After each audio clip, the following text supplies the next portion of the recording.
10:01 at 560 WQM. Kenny Lay is dead. All right. Man, that's some of the best news. I mean, you think they ought to let all those people, all those poor bastards who lost their life savings, all their pensions, they ought to have like a reunion, let them all get together and stomp on his grave. Well, I said something else yesterday, but that's good too. What, have their way with his body? Is that what you're saying? No. I don't think they want to. Not stomp on his grave. Oh, pee on his grave? Yeah. Or even squat on his grave? Maybe like that? Right. I see. Just like you're going to go and do on Clarence's desk if he ever comes in our studio again while I'm in here.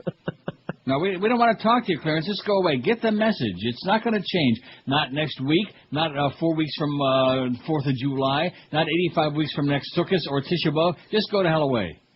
Enron founder Kenny Lay dead. Boy, this was some of the best news. Maybe there is a God. Oh, God. Huh? It was great. Oh, there's Kim Jong-il clapping his hands. Now they're saying, he's not going to launch no more missiles. Yesterday was like, bada beep, bada boop. He's going to launch another big one. It's going to go up for about 5 feet and then fall in in the Sea of Japan. I got a movie that everyone must see. In fact, you'll have it in your hand before the day is out today. And the movie, too. Wait. It's called Why We Fight, a film by Eugene Jarecki. And I'm going to get one of those old I Like Ike bumper stickers, I think, now. Because, even though he was kind of a dullard at best, at least he saw through that. Of course, he was part of the military. Right. Andy Rooney showed that clip a couple weeks ago, actually, during his little blurb there. I didn't know. Well, that clip is in the beginning of the movie and before the movie starts, and then again at the end of the movie where he warns about the military-industrial establishment and yada, yada, yada. The world is a business, Mr. Beale, and that's the business of war. That's the biggest business of all. That war machine, man. They got to keep cranking up that war machine because that's where all the big bucks are. At any rate, so you'll have this. Everybody must go out there and get this on DVD, Why We Fight. And you'll be most amused to see John McCain before he lost his religion. Maybe he was listening to R.E.M. He lost his religion.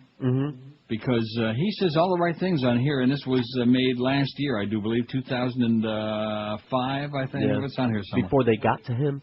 Yeah. This is the grand jury prize winner at the 2005 Sundance Film Festival, Why We Fight. An unflinching look at the anatomy of American war making. It's so good it's scary, okay? It'll make you just sit there glued, transfixed. It's even better than... And, of course, why do we have to compare? I read the reviews on IMDb, and this gets 8.2 stars and deserves 20.2 out of 5.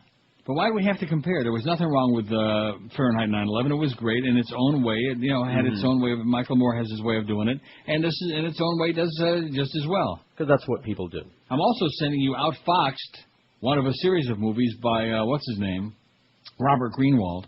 Outfoxed, Rupert Murdoch's War on Journalism, and this will, of course, most of us don't watch Fox, thank God. But this will just frost your ass, and you'll have this tomorrow. You're going to be mighty busy. Yes, I will. You'll have the whole four-pack of the Robert Greenwald documentaries about the whole truth about it, the Iraqi war. That one I'm not that excited about because it's pretty much a rehash of stuff that we've already seen a million times. But it's worth seeing. But these other two, Why We Fight and Outfoxed, man, will frost your ugly ass. I'm telling you right now. Almost as ugly as Kevin Bacon's ass. I wish he would stop showing it. Hey, Kevin, you're getting old and nasty, and you got pimples on your butt. Nobody wants to see it no more. I saw, what's the Hollow Man? Yeah. Which got some crappy reviews on IMDb, and I don't know why. There's not a damn thing wrong with it. It's just fine. It was all right. It's a good science fiction movie. It's got fabulous special effects, and what's her name is in it? What the hell's her name? Elizabeth Shue. Elizabeth Shue. And they dropped the other shoe. And Kevin Bacon, they're both kind of running around naked a little bit, and you see some boobies, and Kevin's ugly, pimply, nasty ass that he wants to keep forcing that on the viewing audience. We don't want to see your ass, Kevin. See his internal organs, too.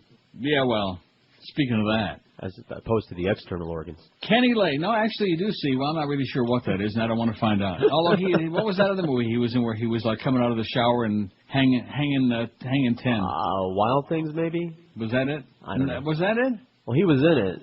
Oh. There was a lot of nudity, so that must be it. Kenny Lay is dead. The former chief executive of Enron, whose company collapsed in 2001, ultimately came to symbolize an era of rampant corporate fraud. Died early yesterday morning in Aspen, Colorado. All we can say is... Oh! WQAM, hello. Hi. You're right. You're right about that one. We will give the numbers out again today. I heard that you gave the number out yesterday. Yeah. No, we're not going to have another concert with that retard on the air. Or that retard either. The cause of death was believed to be a heart attack. Maybe he was anticipating and palpitating over what was going to happen when they stuffed his ass in a slammer. I think he was worried that there was going to be a lot of stuffing going on. It wasn't even Thanksgiving. All the people that he and Jeff Skilling and all those other goyim. And, of course, remember, Kenny Boy Lay, he was good buddies with your president, with President Doofus. Uh-huh.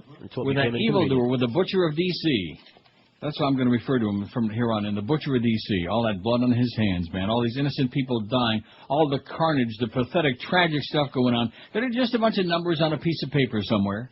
2,523, 25 or whatever it is, as if we're just talking about numbers on a piece of, like I said, paper. Very sad. Speaking of numbers on a piece of paper, we got the Marlin pregame at 12:30. The Marlins and the Washington Capitals. Oh! They beat the crap out of the Capitals yesterday. 18 to, what was it, 18 to 6? 9. 18 to 9. 18 to what? 9. Oh. The Marlins got, 8 runs in 1 inning? Yes, it did. I mean, it was 18 to something at one point, faster than you can say, God, is this boring. Not as boring as the World Cup, though. Man, oh man, talk about one kind of, what kind of excitement there is in the World Cup in that soccer? Nil. Yeah. Well, that's why they here call anyway. it, instead of saying, what? I said here anyway. No, anyway. Anywhere. Not in Europe. They love it. They're crazy people, and there are a whole bunch of crazy people there, too. The Italians win this, goes nuts.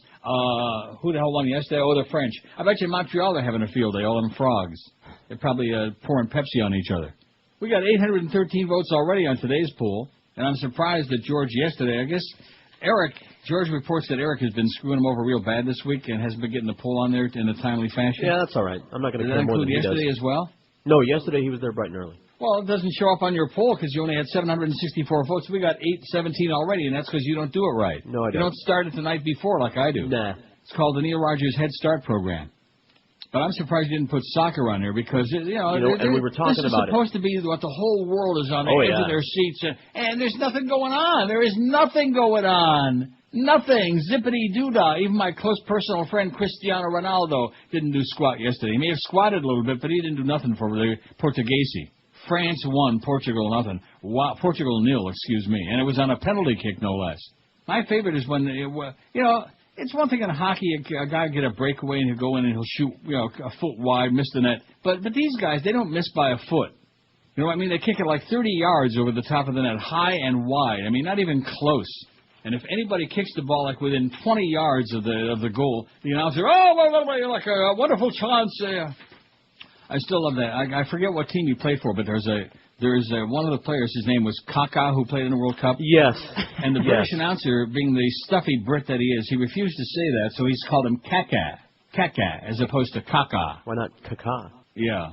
Man, how about Kakamoon? So anyway, George took this poll yesterday, and we got that pregame show coming up at 12:30, the Marlins and the Nats. I can't wait for that. And isn't that the final game of the series? That's right. Nats won the first game, I believe.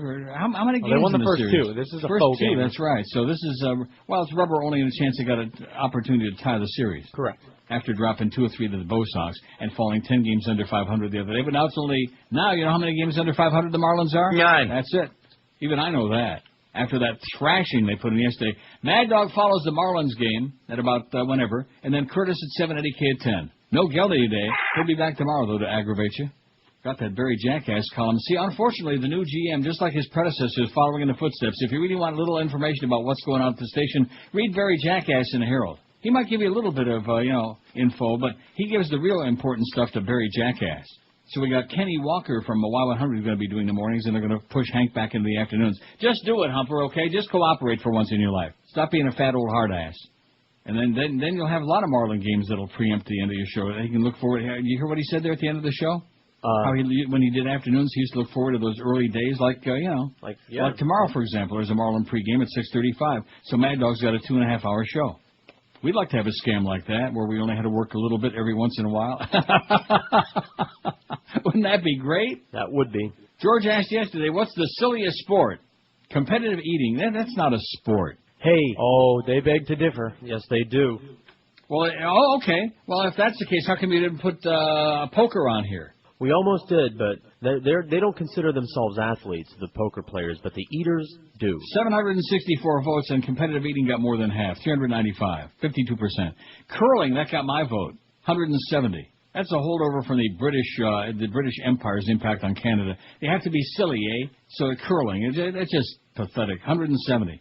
Auto racing, 49. What's silly about that? Not silly, it's scary. Okay. Golf, 38. Cricket, 23. Wrestling, 17. I don't think wrestling is all that silly. The people who watch it are the ones who are silly. Badminton, 17, where they play with a shuttle.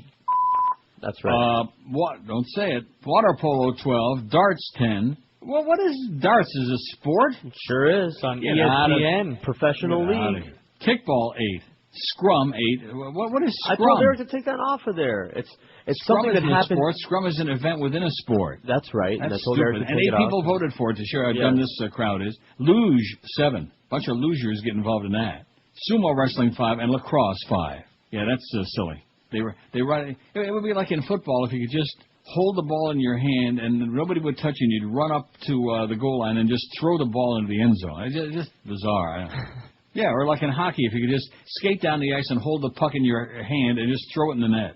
Lacrosse, really silly stuff. So that's George's poll yesterday. He did not put soccer on there because we don't want to offend all you idiots out there. They're all whipped up in the world. It's Italy against France now, man. Italy and Francia. Italy, that's busy fixing all of their matches as usual because everything in Italy is, somebody gets smeared for is fixed. And France, we hate them like poison. Not for any particular reason, but just in general. Don't we always hate the French? I sure do. Yes, we do. They're disgusting. Oh, man, they do smell bad. 835 votes on my prestigious poll today. We're going to make 1,000 before the pregame show. How do you like that? That exciting? Mark it down, those of you who keep track. Also, not only must you see why we fight, but if there's anybody out there got one of the old BlackBerries like I do, the best thing that ever happened to me is when I lost my old BlackBerry at Schiphol Airport. Because it forced me to get the new one, the 8700. Mm-hmm. And this thing, it would like the difference between having a Model T Ford and a 2006 Corvette. That's the difference. This thing is beautiful, man. Full color. You go online and stuff downloads like almost instantly. It's a nifty. Plus, it's not as it's a little bit smaller. Yeah. The other one was kind of big and slimy, kind of. 1014 at 560 WQAM. For years now, I've told you about a great place to have a fantastic dining experience, the Melting Pot Fondue Restaurants.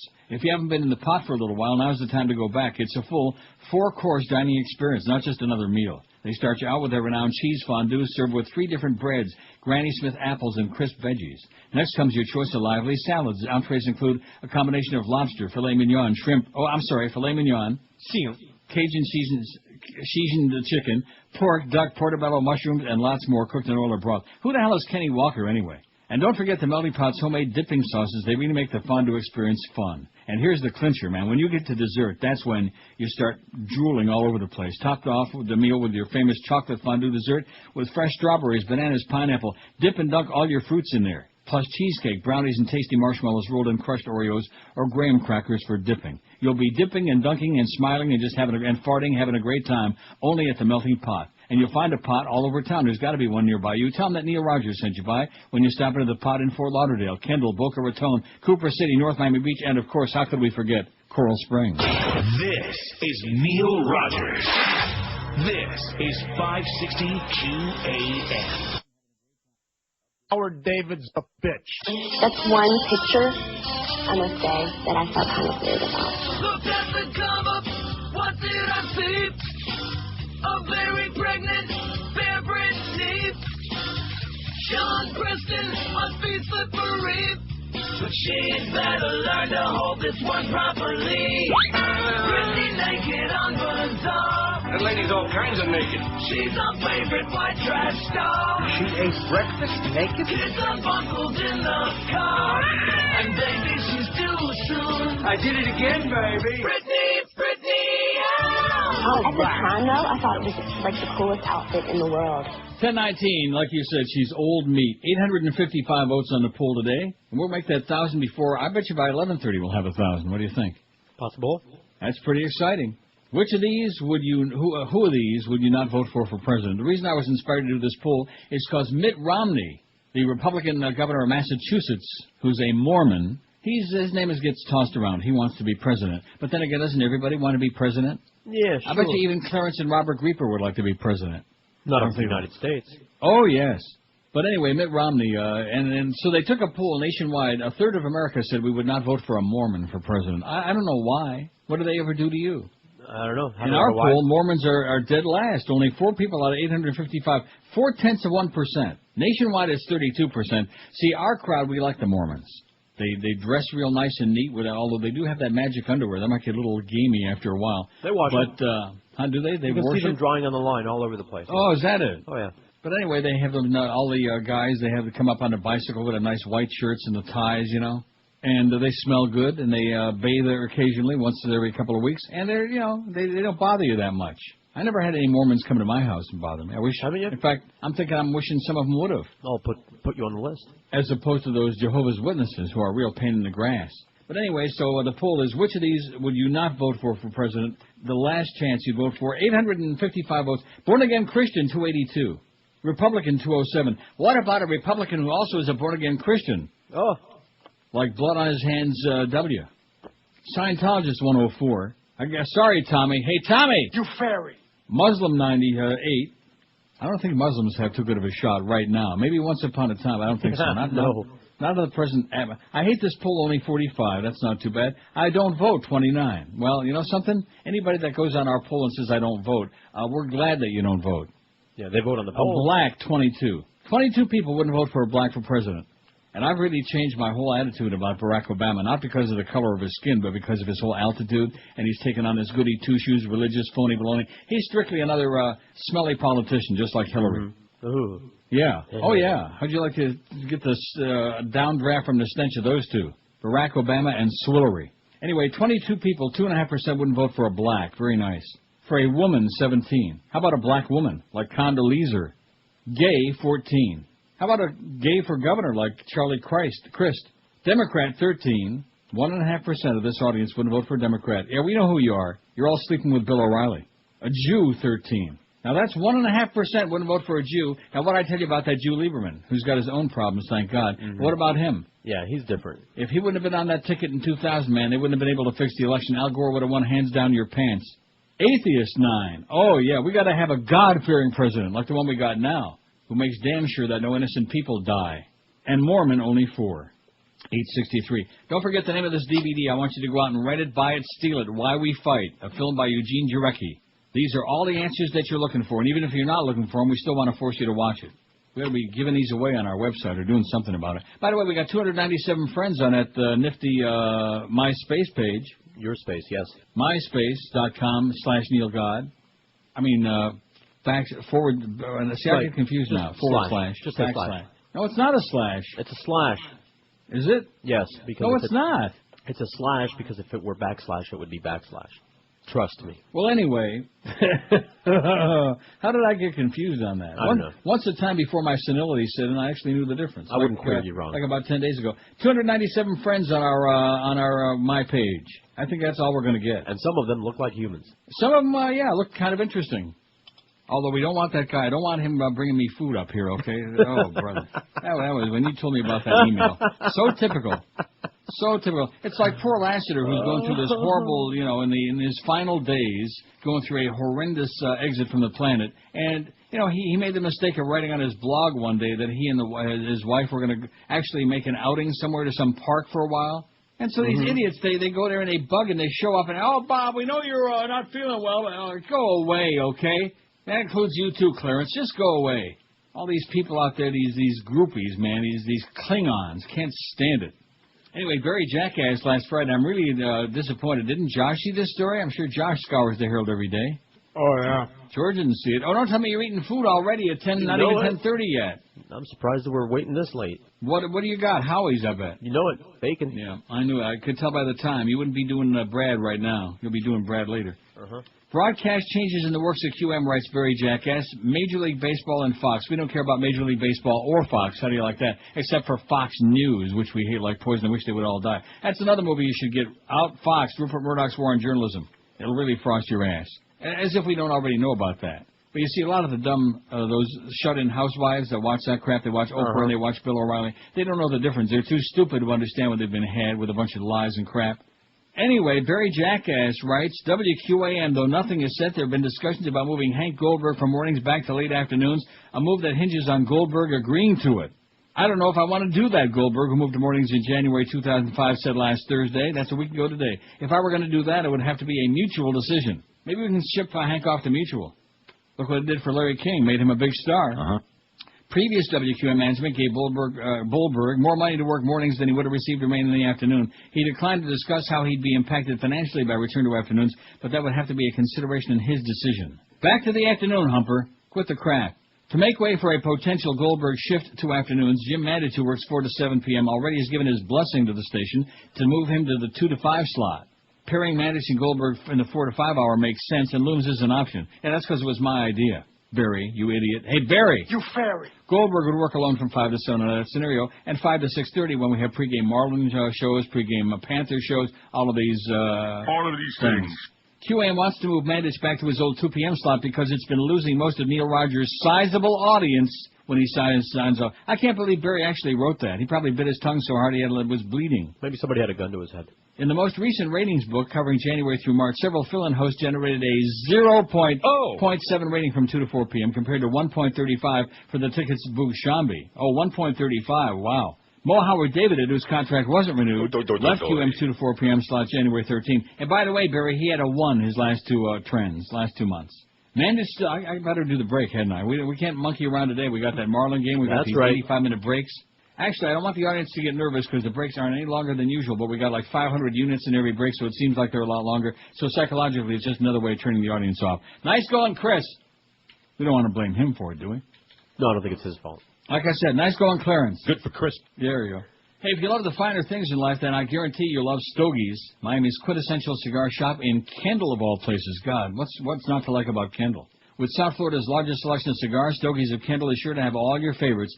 Stogie's got over 1,000 open boxes of cigars to choose from, including Arturo Fuente, Padron, Monte Cristo, Romeo and Julieta, and lots more, including a large selection of premium cigars at closeout prices, as well as obscure and hard-to-find brands that you can't find no place else. Come into Stogie's today and enjoy a smooth smoke in their wine lounge featuring some of the finest boutique wines from all over the world. And be sure to join Stogie's tomorrow and every Friday for their wine tasting from 5 until 8 in the p.m., featuring some of the most delicious Bordeaux that France has to offer. That's France that's in the finals at the World Cup against Italia on Sunday. Aren't you excited? No. Huh? You'll find Stogie's at 11612 North Kendall Drive. They're open every day, 7 days a week. Or call to reserve a box of your favorite cigars by calling 305-598-9820. Be sure and tell them that Neil told you to call. And when you stop into the shop, say hi to Mario and the girls, Sandra and Yanni, and get a free cigar of the day just for saying hello. That's Stogie's in Kendall at 11612 North Kendall Drive. Call them at 305-598-9820. This is Neil Rogers. This is 560 QAM. They play like men and they look like women. Tonight, it's George Bush on Queer Eye for the Straight Guy. All right, let's have a little coming out party. I'm coming out. This is phenomenal. So who's your new lover? My predecessor, President Clinton. Oh, my God. He is a sensitive guy. Oh. He just hugged me and said, everybody loves you and so do I. We love you. We like you. We love what you're all I feel about. the same way. You look like Pot Pick from Happy Days. Yeah? Have you thought about modeling? Not only once, but twice. Do you think you got this at the Lion King gift shop? It's possible. Where'd you get this? I don't know. George Bush on Queer Eye for the Straight Guy. See how much more handsome you look already? Yes. Fantastic. You're kind of like George, not George Straight, but George Gay. In case you slept in yesterday, Kenny Lay is dead. Oh! 10:32 at 560 WQAM. Is that like in bad taste to say it's really great that somebody croaked? No, I don't think so. No, when evil people die, it's cause for celebration. I think it's a wonderful time for a party. That's right. Anyway, getting back to Barry Jackass. Hey, Barry, we only wish you would croak, too, like a frog. Hey, Barry.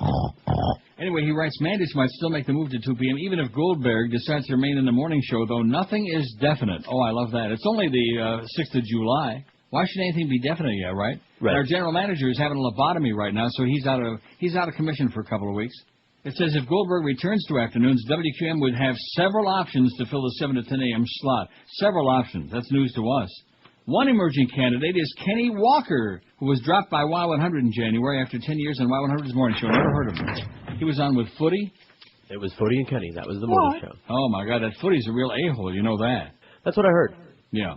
Walker, a sports fan who's been the Dolphins' public address announcer since 1999, cannot speak to WQM before August 1st because of a non-compete clause in his contract. If it's a short list of genuine radio players in this market, and WQAM is on that list, Walker said, when asked of his interest in working for WQAM. It's a short list of genuine radio players. Oh, he's living in the past. We haven't been playing radio on this station for quite a while now, about a year and a half. If Goldberg moves to afternoon drive, another morning option would be, oh, my God, Barry, NBC6's Tony Cigaretto, who filled in last Thursday. Give me a break, man. Tony sounds about 100 years old. See, it's one thing to be old like me. It's another thing to sound old like Tony. See the difference? Okay. I don't sound like an old fuddy-duddy. I No, you am don't. one, but I don't sound like. I sound the same as I have for a long time. But Tony, man, you can hear the difference in his voice. He sounds like Grandpa Munster. If Walker is the choice, he likely would have on-air partner Orlando Alziguiri, the rock solid, or Kimba Beaucamp would be potential candidates. Oh, what is that all about? Why do they keep going back to the well again? The same old, same old. You know what I mean? Why would they do that? They're members of the fraternity. Oh. WQM General Manager Joe Bell, who's undergoing an emergency lobotomy this week, declined to comment on these scenarios other than to say the station is looking to fill one time slot. That's 7 to 10 in the morning. That means the Humper's going back to the afternoon whether he likes it or not. Go back to the afternoon, Humper, and quit causing trouble. Quit stirring the pot. Just tell him you want the same money, that's all. I have no idea what his deal says, and it's none of my business. Do we care about what his deal says? No. All we know is we'd like to get some audience back. See, if we had a real audience, we'd have over 900 votes on the poll already. Oh, we do, 904. You see what's going on in Jersey there where they can't sign the new budget? Now they've closed down the casinos. Look at that. How embarrassing. No one wants to hear another. 36,000, there's Governor Corzine. 36,000 casino employees out of work. They shut the doors for the first time ever in the casinos, and even the Meadowlands ain't racing now. That's really bad. They got all these big stakes races coming up at the Meadowlands, and they're dark as can be. They're as dark as Alapata. 905 votes on the poll. Which of these would you not vote for president? A born-again Christian, 297. A Republican, 216. A Republican who happens to be a born-again Christian. Oh, my God. Forget about it. Scientologist, 112. A Muslim, 101. President Bandar Bush. I hate this poll, 49. I don't vote, 29. Like I said, just as well. We're delighted. Wouldn't vote for a black, 25. Racist bastards. Honkies. You know, there's a good, you know what movie was on again the other night on cable was Crash. Okay. And the two brothers that they're talking about, and they are brothers, and he's talking to them about how you don't hear white folks going around calling each other honky and cracker and stuff like that. Yeah. Right. Just think about that. Black 25, gay 17. We sure can't have a gay president. Gay. Woman 17. How about a dyke like Condoleezza? Oh, God, she's got 3 categories covered. Black, gay woman. Excellent. Isn't that exciting? Nice going. No, it ain't easy to please her, Condoleezza. Democrat 15, Jew 14. What'd you think about that? Atheist 9, and a Mormon only 4. See, our crowd, we don't mind the Mormons. No. When it comes to all these other evil groups, we're less concerned with the Mormons. They're not a big presence down here. Like you said, yeah, the South Florida Mormons is like, I mean, if we went to Palmyra, New York, where Joseph Smith found those tablets, and his doctor said, take 2 and call me in the morning. Were they fizzy tablets? Oh, speaking of tablets, saying Rush Limbaugh's Viagra prescription was legally prescribed, the Palm Beach County State Attorney's Office announced yesterday that it would not file charges against the fascist radio talk show host for possessing medication in somebody else's name. Did you see the story we had, and a lot of people read it too, about the internet, the websites of the right-wingers are dropping like rock from the top of the Empire State Building? Did you see that? No, I didn't. You didn't see that? What was that on, Josh? Yesterday or the day before? It was on one of those days when Josh he had that bachelor party to go to the night before. And by the way, it wasn't no 3:30. Don't exaggerate it. Let me say it again. The stories went on the website 3:30 on Sunday afternoon. I don't really care, but I mean, don't start giving me a song to dance about. Don't say it was 3:30. I was monitoring it, man. But you're right. It was 3. Did I bitch you out for it? No, Do I care? It was probably more like 3 or 30. 2:30. 3. Yeah, it was about noon, I think. That's California time, Pacific. If you want to be more Pacific about it. Oh, by the way, the good news is Josh saw Imaginary Heroes on cable last hour. Well, I saw the last hour of it at least. Yeah. So I missed some, but I got the whole gist, I think. And did you see the part on New Year's Eve when they were like? No. It was the ecstasy. Oh, you didn't see that? No, I didn't. Well, that's probably just as well. You're not ready for that anyway. Emil Hirsch and his buddy next door. With a buddy the phone is ringing. That's the Boca Brian biscuit downstairs. Should I go get it? I would if I were you. You would? Well, you heard of some of the excerpts. Yeah, there's some really heavy-duty stuff. I guess now that he got that big check showed up and he shouldn't waste any time cashing it, that really motivates him tremendously. It is. It's inspiring to get money. It's like if Josh would have gotten another check recently, he probably wouldn't have waited till 3:30 on Sunday to put the bedtime. That's what it was. I was. So Imaginary Heroes you thought was pretty good? I thought it was good, yeah. Well, if you didn't see the first part of it, you didn't see Sigourney Weaver get busted for trying to buy pot in the head shop? No, I didn't. I missed that. Oh, yeah, you got to see the whole thing. That scene is probably the best part. I just caught it on TV, and from what I saw, I really liked it. It was good. Anyway, getting back. Oh, and by the way, I just looked up. Fahrenheit 9/11 had 7.8 rating on IMDb, and Why We Fight's got an 8.2. I'm not trying to compare them, but I'm just saying they're of the same genre, but Why We Fight is so good. Because there are a lot of people that don't like Michael Moore because he's been demonized, you know. as is pointed out, that's the way they do it. Whether it's Richard Clark or Paul O'Neill, they have to demonize, or Joseph Wilson. That's the Karl Rove game, the schmear and smear, like I've told you for a long time, the swift boat crowd, that whole deal. So during the break, so you'll play something long after the break. I got to put my clothes on, I guess.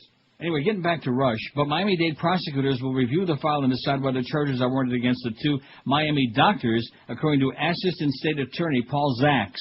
To protect Limbaugh's privacy, his medical doctor prescribed the erectile dysfunction drug to Limbaugh's psychologist, according to Limbaugh's affidavit.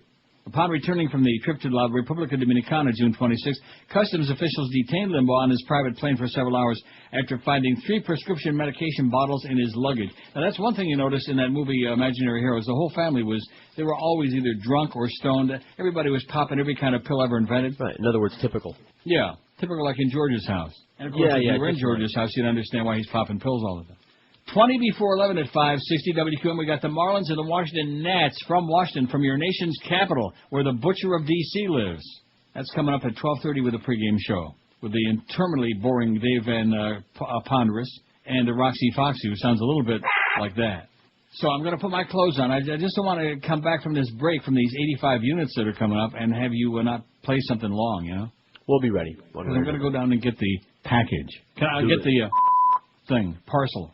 With lightning-quick speeds, the latest features, and security, Comcast high-speed internet leaves DSL in the dust. Call today and get the best offer of the year at Comcast high-speed internet for only $24.95 a month for your first 6 months. Plus, Comcast will upgrade to the super-fast 8-meg premium speed tier free. With an always-on connection speed of up to 8 megabits a second, Comcast high-speed internet is up to 5 times faster than DSL 1.5 and up to 100 times faster than dial-up. Dial-up is like having one of them old Blackberries, man. It's like having a Model T Ford. Whether you're downloading music, watching streaming video, playing online games, or simply surfing your favorite sites, Comcast reliable fast connection means you'll be flying through the internet just like Peter Pan, like Mary, what was her name? Mary, Martin. What was her name? Huh? Martin. Mary Martin. See, out of sight, out of mind. She's dead. Plus, when you sign up for Comcast high-speed internet, you'll get instant access to free features like Video Mail, Comcast Radio Rhapsody Plus, and up to 7 personal email accounts, just to be naming a few. Not only that, but you also get free McAfee security tools included, so you can rest assured that your internet experience is always safe and secure. An annual savings of over $100 for the security alone. So what are you waiting for? Start doing more faster than ever before. Sign up for Comcast high-speed internet today for just $24.95 a month for 6 months. In Dade, call 305-COMCAST, and in 954-COMCAST. Call today for details. Certain restrictions apply. This is Neil Rogers. This is 560 QAM. Do it. Okay. Well, no, because I can play something off this great new book of Brian disc. Yes, and I think you should. How about the Glengarry Leads? I love that. You love it? I can't close this. These are given you. These leads, they're old. I've seen that name 100 times. Well, the leads are assigned randomly. Yeah, what about the new leads, huh? The new leads. I can't close. Nobody can close them. They're old. The leads are garbage. Nobody can close. The leads are weak. All I need is a lead. Closing isn't always easy, especially if you're only given the old leads. What if with one phone call, you can get fresh new leads and actually close enough to get yourself on the Cadillac board? Get the chalk! Hey, get the chalk! Put me on the Cadillac board! It's not too good to be true. It's the Glengarry Leads, the leading provider of good leads on pink cards with gold ribbon wrapped around them, not the ones on the blue cards you're used to trying to close on. You hear me, you faggots? No matter what kind of property you're trying to close on, Glengarry has the leads you need. These are the new leads, and you don't get them. Unless you call now, 1-800... Glengarry Leads. They're for closers. That's 1-800... Get to work. That's 1-800... Have you made your decision for Christ? Call Glengarry Leads now, and you'll receive... $6,000 and one Cadillac. That's 1-800... Close! Oh, speaking of, or whatever he said in there, the New York State Court of Appeals refused to recognize same-sex marriage in an order issued today, deciding that the issue should be addressed by the legislature. The New York case involves 48 gay and lesbian couples who filed 4 separate cases from across the state. The cases were heard together by the court in Albany. Ever been to Albany? No. Don't. Under 97-year state law, marriage is defined as between a man and a woman. The same-sex couples have claimed the law violates their constitutional rights because it defends sex discrimination. The court said, you handle it. Like a hot potato. They just threw it back to the legislature and say, we don't want it, you try. Give it to Mikey, maybe he'll like it. You know Mikey? Yeah, he'll eat anything. Tom Green. It's independent politics TV. Tom Green, boy, the MTV sure destroyed him like everything else they touch. Not a shame? It is. 944 votes on the poll. It's not even 11 o'clock yet. We got a short show today, so I'm talking real fast. And we might not take too many calls, although we might try one or two. QAM. Okay, we got that one, just like the first one. QAM. Okay, so we got the usual retards. Gilbert, you're a retard. I'm not interested. What the hell just happened there? Oh, I like the call so much I put it on hold. Sorry, I got rid of it. Good for you. 944 votes on the poll. We may have 1,000. We'll definitely have it by 11:30. So everybody can rest easy. Take a deep breath. Exhale. That's it. That good? Oh, breath. Oh, that's another movie everybody must see. Is Glenn Ross. I don't think most of our audience have... oh, yeah. Coffee's for closers only. That's right. And then there's always this. Get the chalk! There's always Put that. that And then again, there's coffee just down. that. 5670560. I'll give the numbers out. I'm not planning on taking too many calls because it's the same three retards. And again, who else would be in town when it's 100 degrees in the shade? Except the retards, you know. That's what we got on the phone, is just retardos. So on these rare days that I'm actually working, I mean, you know, why should I waste my time with these idiots? I wouldn't. At all? Well, no. Actually, this one's a good one, though. I QAM. would, but if I were you, I wouldn't. Oh, that boy. was Gilbert. That was the real one? Yeah. Oh. How can you tell, man? You really got him down. Oh, there. Well, when you get him down, just put your boot on his head and just keep grinding him down. In a serious blow to Senator Joe Lieberman's re-election campaign, that Joe Lieberman, man, do we hate him or what? Yes. The Democratic Senatorial Campaign Committee is likely to back the winner of the Democratic primary in Connecticut, meaning that Lieberman may be left without national allies for campaign money. Good. A senior Democratic Party official confirmed that the DSCC is unlikely to back Lieberman should he lose the primary to Ned Lamont. Oh, by the way, speaking of Ned Lamont, Norma Kent called me the other day asking me about, I guess Dave Lamont is bugging him to try to get him a job or something like that. Maybe he got canned over there at the Cheap Channel. I said, absolutely not. After Dave Lamont and Pete Bolger stabbed Sonny Hirsch in the back and caused his premature death, and I'm going to, put in a good word for him, we don't want you, Dave Lamont. Go fart in somebody else's face. Now, you know what I'm talking about, right? Because when he broadcast UM baseball with me for that one season, all he did was fart a lot. That's all. What you tell me. That's a true story. Because back in those days, I remember with great joy, before he was working on those broadcasts, the aroma from those nice sausages, you know, that they make out there. Have you ever been to a Canes baseball game, Josh? Yes, I have. And you know how you can smell the aroma of all the good food that they're cooking out there all over Mark Light Stadium. That was one of the real joys. Eating it was even better. But anyway, while you're sitting up there doing the game, you could smell the sun. And then, of course, when Lamont came in there was a different aroma that would put you in a coma that was wafting up. Oh, God. He had, just like, what's his name, Ryan Philippe in The Crash, only in Ryan's case, they just made it up as an excuse to get him away from Matt, what's his name, Dillon.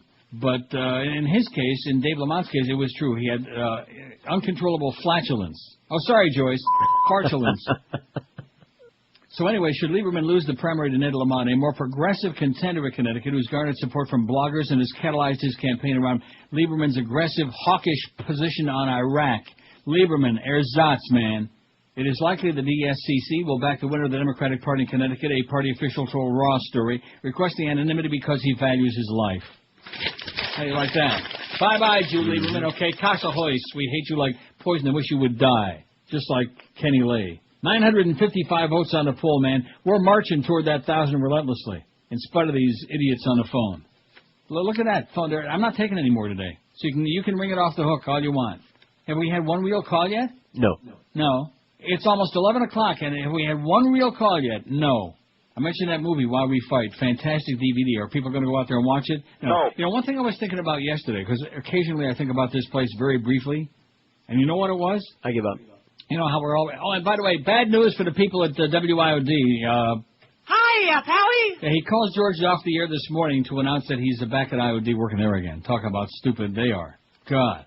But anyway, speaking of that other station, I was thinking to myself, the difference in the impact that we had in the marketplace, you know, remember the bagel bites and the Volker burgers? Right. All the different things, fish food. Mm-hmm. You know, I'd go on the air and start raving about some product I discovered, and everybody in town, you couldn't even keep it on the shelves. It was flying out of there. On this station, it's like, what does this have to do with the ball game? What does this have to do with the Marlins? Like that, you know? Right? Right. Talk about an impact. Look at that last fundraiser, that aborted thing that I was vehemently opposed to, and I knew it would be a big una bomba grande. Even Truman would have been impressed, and it was. Don't be trying to get a response on this radio station, because we're just talking to our own little circle of groupies out there. You can hear them on the phone, you know, bunch of little misfits. We have 963 votes on the poll, but then those aren't the people that call the radio shows. No. You know who the people are who call it. Yeah, like that. And then, of course, there's always that crowd. And then there's the really intellectual group that go, like that, like your buddy Greg used to do. But then again, him. Now, does he still bug you, or we get rid of him? I haven't heard from him in a while. Good. Maybe he died. Now that we mentioned him, he'll probably come back. Let's have a party. Let's kill all the chronics at a big party, okay? It's the 4th may be gone, but, there's nothing that said that the 8th of July couldn't be a big party, too, right? That's right. Every day can be a big... In fact, a famous radio philosopher once said, every day is a good day for a... Party. Yeah. Like that. That's exactly what he said. I still can't believe he's dead. I mean, I realized that he, was very heavy, and he also abused, God only knows what kind of substances, and he's dead, but it's just hard to believe, isn't it? Yeah, well, it happens all the time. Oh, my God. That's what Kenneth Lay said. He said, I'm dying over here. 3 people have been arrested and charged with stealing confidential information about drink recipes from the Coca-Cola company and trying to sell it to rival PepsiCo. The suspects include an executive administrative assistant at Atlanta-based Coke, Joya Williams, who is accused of rifling through corporate files and stuffing documents and a new Coca-Cola product into a bag, into a sack. Joya rhymes with Goya. Williams, 41, of Norcross, Georgia. 30-year-old About 30, man. Ibrahim Dimson of New York, and 43-year-old Edmund Dehaney of Decatur, Georgia. Oh, man, Decatur, Georgia, and Norcross, Georgia are charged with wire fraud and unlawfully stealing and selling Coke trade secrets, federal prosecutors be saying. They're going to be appearing before a federal magistrate judge in Atlanta today. Maybe they're standing before the judge right now and offering them a free drink. Spokespersons from Pope and PepsiCo. Poke. And what do you like to drink? I drink Poke. Or maybe you just like to poke it. Yeah. Spokespersons from Coke and PepsiCo were not immediately returning calls. According to prosecutors on May 19, Purchase, New York-based PepsiCo... Now, I've heard of Purchase, New York, but I have no idea where it is. Do you? No. Google it. I wonder if it's on Long Island. I've heard of Purchase, New York, because, being a New York State guy. But I just have no idea where that is. Purchase, New York-based PepsiCo company provided Coke with a copy of a letter mailed to PepsiCo in an official Coca-Cola business envelope. The letter, postmarked from the Bronx in New York, was from an individual identifying himself as Dirk, sounds like a real jerk, who claimed to be employed at a high level with Coke and offered very detailed and confidential information. Dirk was identified as Ibrahim Dimson, the FBI says. Ibrahim. What kind of an idiot is named Ibrahim anyway, huh? Jew. I remember Abraham, Avram Solomon. Did you Google Purchase New York? I am getting the map now. Oh, you are slow, man. You don't need the map. Slow. Doesn't it say, something? Well, that's how you find out, isn't it? Coca-Cola immediately contacted the FBI, and undercover FBI investigation began. Prosecutors say Williams was the source of information Dimson offered to provide Pepsi. They said that Dirk provided the FBI undercover agent 14 pages of Coke documents marked classified and confidential. The company confirmed that the documents were valid, highly confidential, and considered trade secrets. Prosecutors said Dirk requested $10,000 for the documents. Later, Dirk produced other documents that Coca-Cola confirmed were valid trade secrets of Coca-Cola and highly confidential. He also agreed to be paid $75,000 for the purchase of a highly confidential product sample from a new Coca-Cola product. Just what we need is a new Coca-Cola product. What's the one they got now? One? Isn't that the one? One? I think they have one, although I thought that was Pepsi. No, Coke has got, I don't know. No, Pepsi doesn't have one. So anyway, Purchase is right next to White Plains. Oh, yeah, like I said. A little east. Mm-hmm. It's a New York-y kind of place. That's why I'm not too familiar with it. I do know where Massapequa is, though. 10:57 at 560 in Jamaica States. 10:57 at QM. We got the Marlins on deck at 12:30. Your Florida Marlins who scored 18 runs yesterday against the Washington Nats at 105. Any interest? No. And Jim Mandich, and then Curtis and Eddie K after that. Let me tell you right now about the best place to take your feet, and that's Brandy's in Pompano Beach. If you don't take good care of your feet, man, the rest of your body isn't worth a crap. I'm telling you that right now. That's the truth. Brandy's carries all the top names in the shoe business. The people who work there know feet inside and out, and they'll make sure you get a perfect fit every time. And they've always got a special sale going on, which they don't even need to be doing because their prices are always unbeatable anywhere in town. They've been doing it right for years and years in that same great Pompano Beach location. At Brandy's, you'll find all the top brands like Florsheim, Echo, Mephisto, Rockport, Hush Puppies, New Balance, tons of other name brands in all sizes for men and women. And they even carry wide widths and your hard-to-find sizes, too, for those of you with real funky feet. Brandy's is the largest independent shoe retailer in all of South Florida. Go see our good buddy Arnie at Brandy's, so make sure you get the right-fitting shoes at an unbeatable price, too. Brandy's Shoes, you find them at 1290 North Federal Highway in Pompano Beach, right between Atlantic and Copans Roads on the east side. You can't miss it. Brandy's open every day of the week. Monday through Saturdays till 9, and every Sunday till 5. And this week it's a big red tag sale event at Brandy's. Thousands and zillions of pairs on special sale. You'll find all the famous brands, men's and women's styles. So save a ton of cash and get your feet in good shape at Brandy's by going to the store this week, or do your shoe shopping on their website at brandysshoes.com. This is Neil Rogers. Rock solid. This is 560 GAM. Neil, God. Here we come, yo. Here we go. Here we come, yo. Here we go. Evan Cohen here on WQAM. That was my obligatory rap song open to familiarize myself to you, the listening audience, on this, my live audition on the air. Many thanks to Clarence and Griepa for a delightful dinner and date last night. That was a wild grind under the Shaquille O'Neal poster over my headboard. I say Shaquille O'Neal in order to distance myself from those who just say Shaq, in an attempt to establish my own identity. So thanks, fellas. You say I have the gift of gab as opposed to being ungifted in other ways. So let's talk intensive sports now, shall we? It provides nebbish yiddies such as myself an opportunity to feel accomplished in something they never could accomplish in their lives. Even in high school, when I would hide under the bleachers from the bullies and ogle the jocks, sneak into the locker room to inhale yellow laundry. I am glad to be sitting down after last night with Clarence and Griepa. All day I have been walking like William Boyd. We'll be right back with more broadcast professionalism after these words from Astroglide. The following program is brought to you by Astroglide. Rectum. It's 11:03 at 560. Don't tell me we got another one for the Boyds. 991 votes. I didn't hear him, so I have no idea. Oh, Jim okay. Sarney's not going to be too happy with Boca Brian in that bit. I'll tell you that right now. He is going to be really PO'd. 981 votes. Didn't I tell you we'd make 1,000 by 11:30, and we will? Didn't I tell you that? You did say that. How do you like that? That is a real eye-popper, if you ask me. Aren't you impressed? Okay, medium impressed. You ought to be heavily impressed. Of course, I started the poll at 5 o'clock last night, the new one. We only got an hour and 26 minutes, not that we're counting until that Marlin pregame show. Marlins won 18-9 yesterday. They pounded the crap out of Washington, out of the Nats. They may have wished they would save some of them runs. Every time they do that, the next day they wish they would have saved a couple of runs. Right, Josh? Yes, like it'll be today. Yeah. Why do you say that? We got Don Trell pitching today, don't we? They? Them? They do, yeah. Larry Beinhardt writes, the basic questions, do our government anti-terrorist programs actually do anything? And by the way, this is an AP wire copy that I'm reading. Okay. I just mentioned that for some of the idiots out there that are too stupid. Oh, he just reads the newspapers and AP wire copy on the air. That's all he does for it. Yeah, right. You should live so long, okay? All these people. You know who is really evil and is starting to really bug me? Let me give you a clue. You're going to be surprised when you hear this. Somebody I used to like a lot. It's big, Neil. It's bigger than both of us. Regis. Yeah. Now, what's this new show, America's Got Talent? Is that what his latest endeavor is, that he called the producers and said, oh, I'd like to be a part of that? Well, he isn't. What do you mean by that? He is not. Yes, he is. Okay. I watched it a couple times. I never saw him anywhere near it. He's the host of it. Okay. You don't see him very much, but he's the host of he was just on King the other night. I was channel surfing by your good buddy Larry, who was snapping his suspenders and his bag. He's so small you don't even notice he's there. Now, I guess you don't see him on camera very much. He's like backstage, behind the scenes. Because he's been on all those great shows like Who Wants to Be a Millionaire, like that, you know. See a lot of David Hasselhoff on that show. Oh, that's another good reason not to watch it. But Regis is starting to bug me because, although it's not his fault, it's not his show. He just wanted to be a part of it because he just never got enough.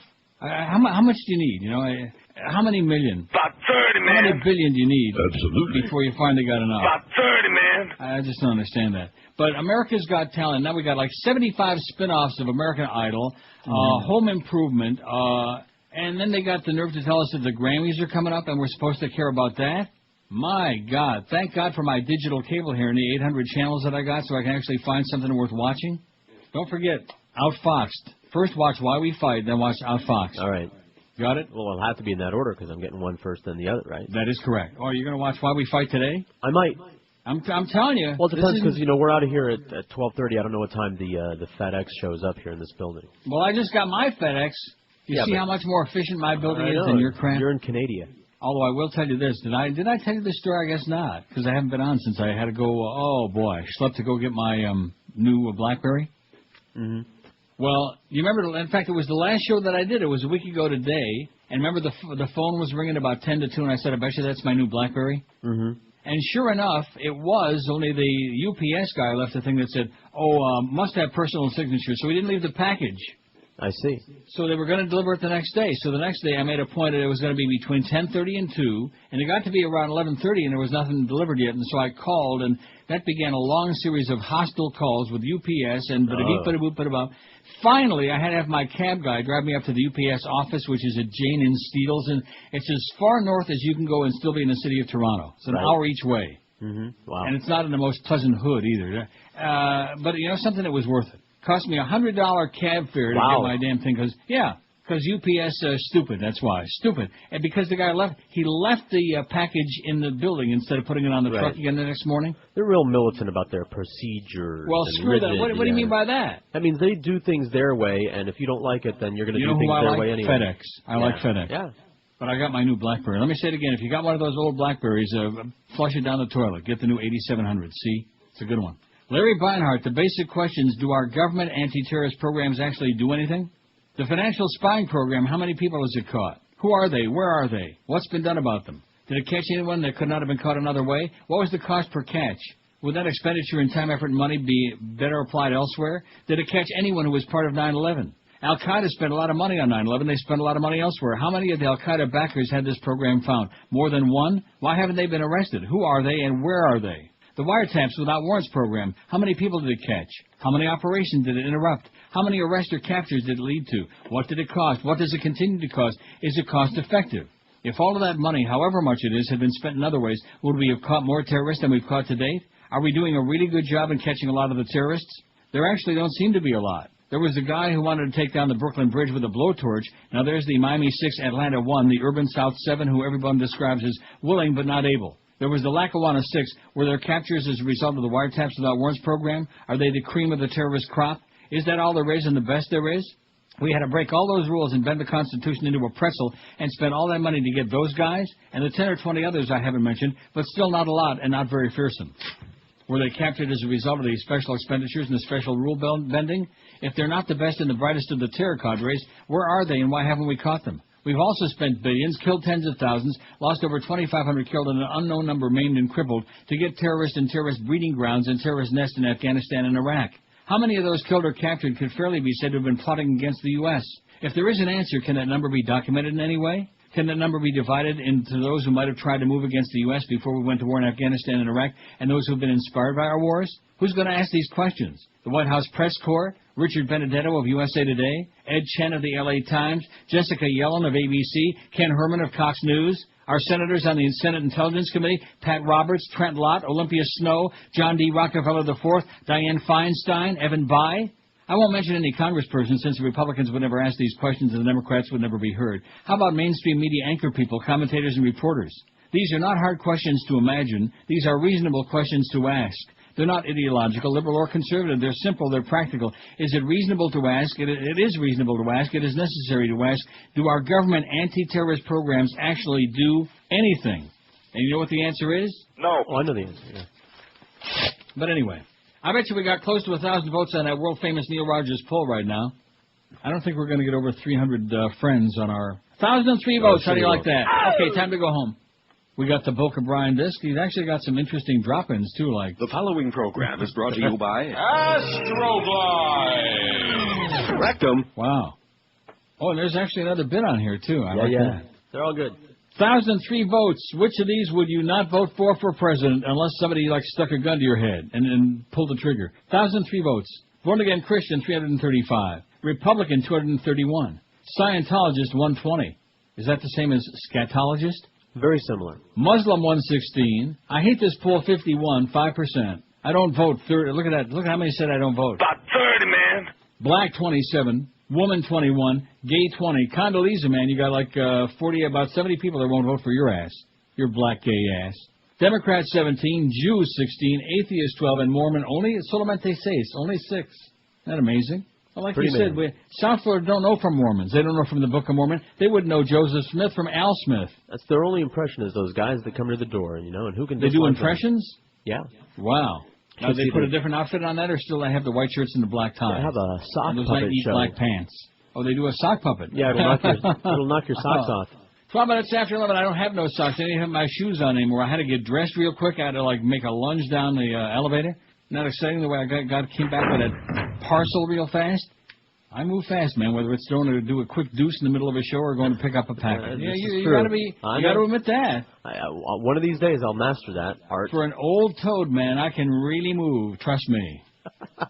Should have seen me in Berlin. That's what I heard. Anyway, 11:13 at 560 WQM, and let me tell you again about a great place to take the whole gang. Why not do it this weekend for a real treat to the melting pot? If you haven't been to the pot in a while, now's the time to go back. Speaking of that, it's a full 4-course dining experience. They start you out first with their renowned cheese fondue, and you dip and dunk all kinds of great stuff in that cheese, like 3 different breads, Granny Smith apples, and crisp veggies. Next comes a choice of lively, delicious salads.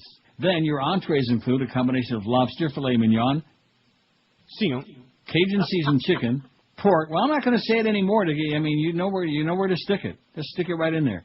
Cajun seasoned chicken, pork, duck, portobello mushrooms, and lots more, cooked in oil or broth. And don't forget the dipping sauces. That's what the fondue experience is all about. Dipping and dunking and dining and dancing, like Joey Carr would say. Well, I sure hope he's dead.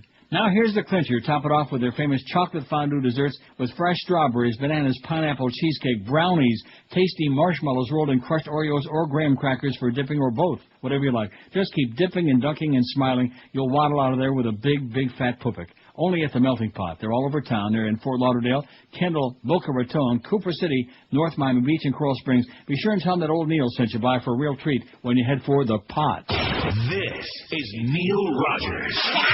This is 560 QAM.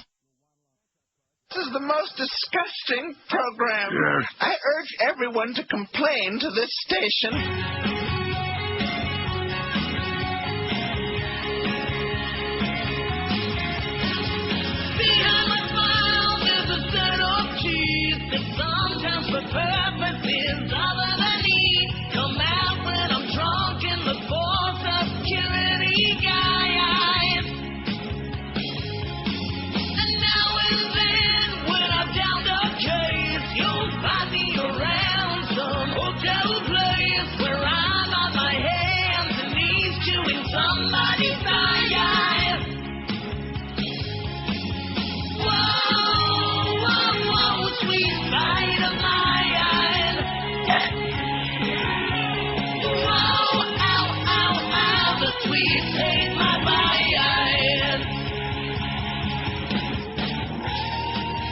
At 560 WQM. Happy Thursday, July the 6th.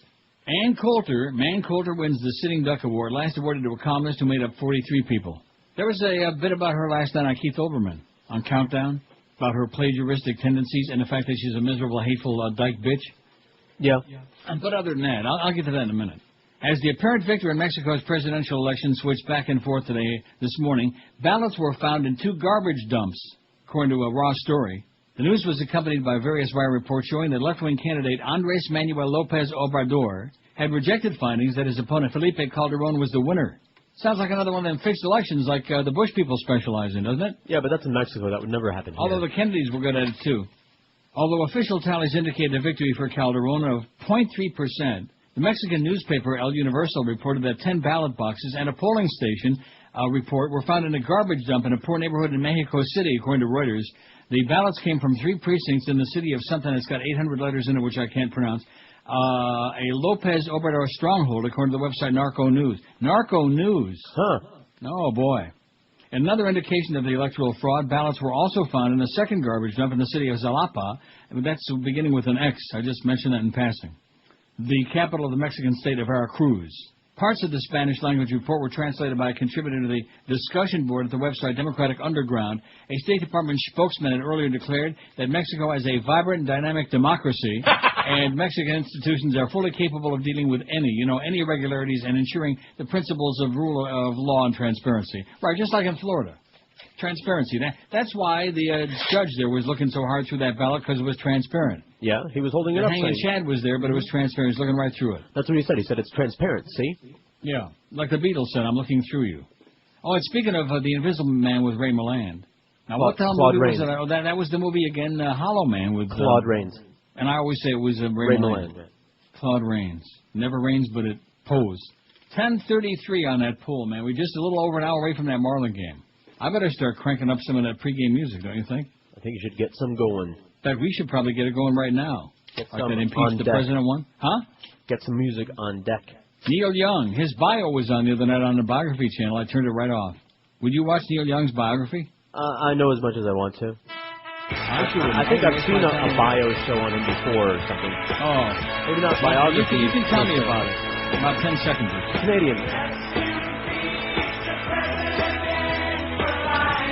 Absolutely. Kenny Lay is dead. Okay, we'll play that again in a few minutes.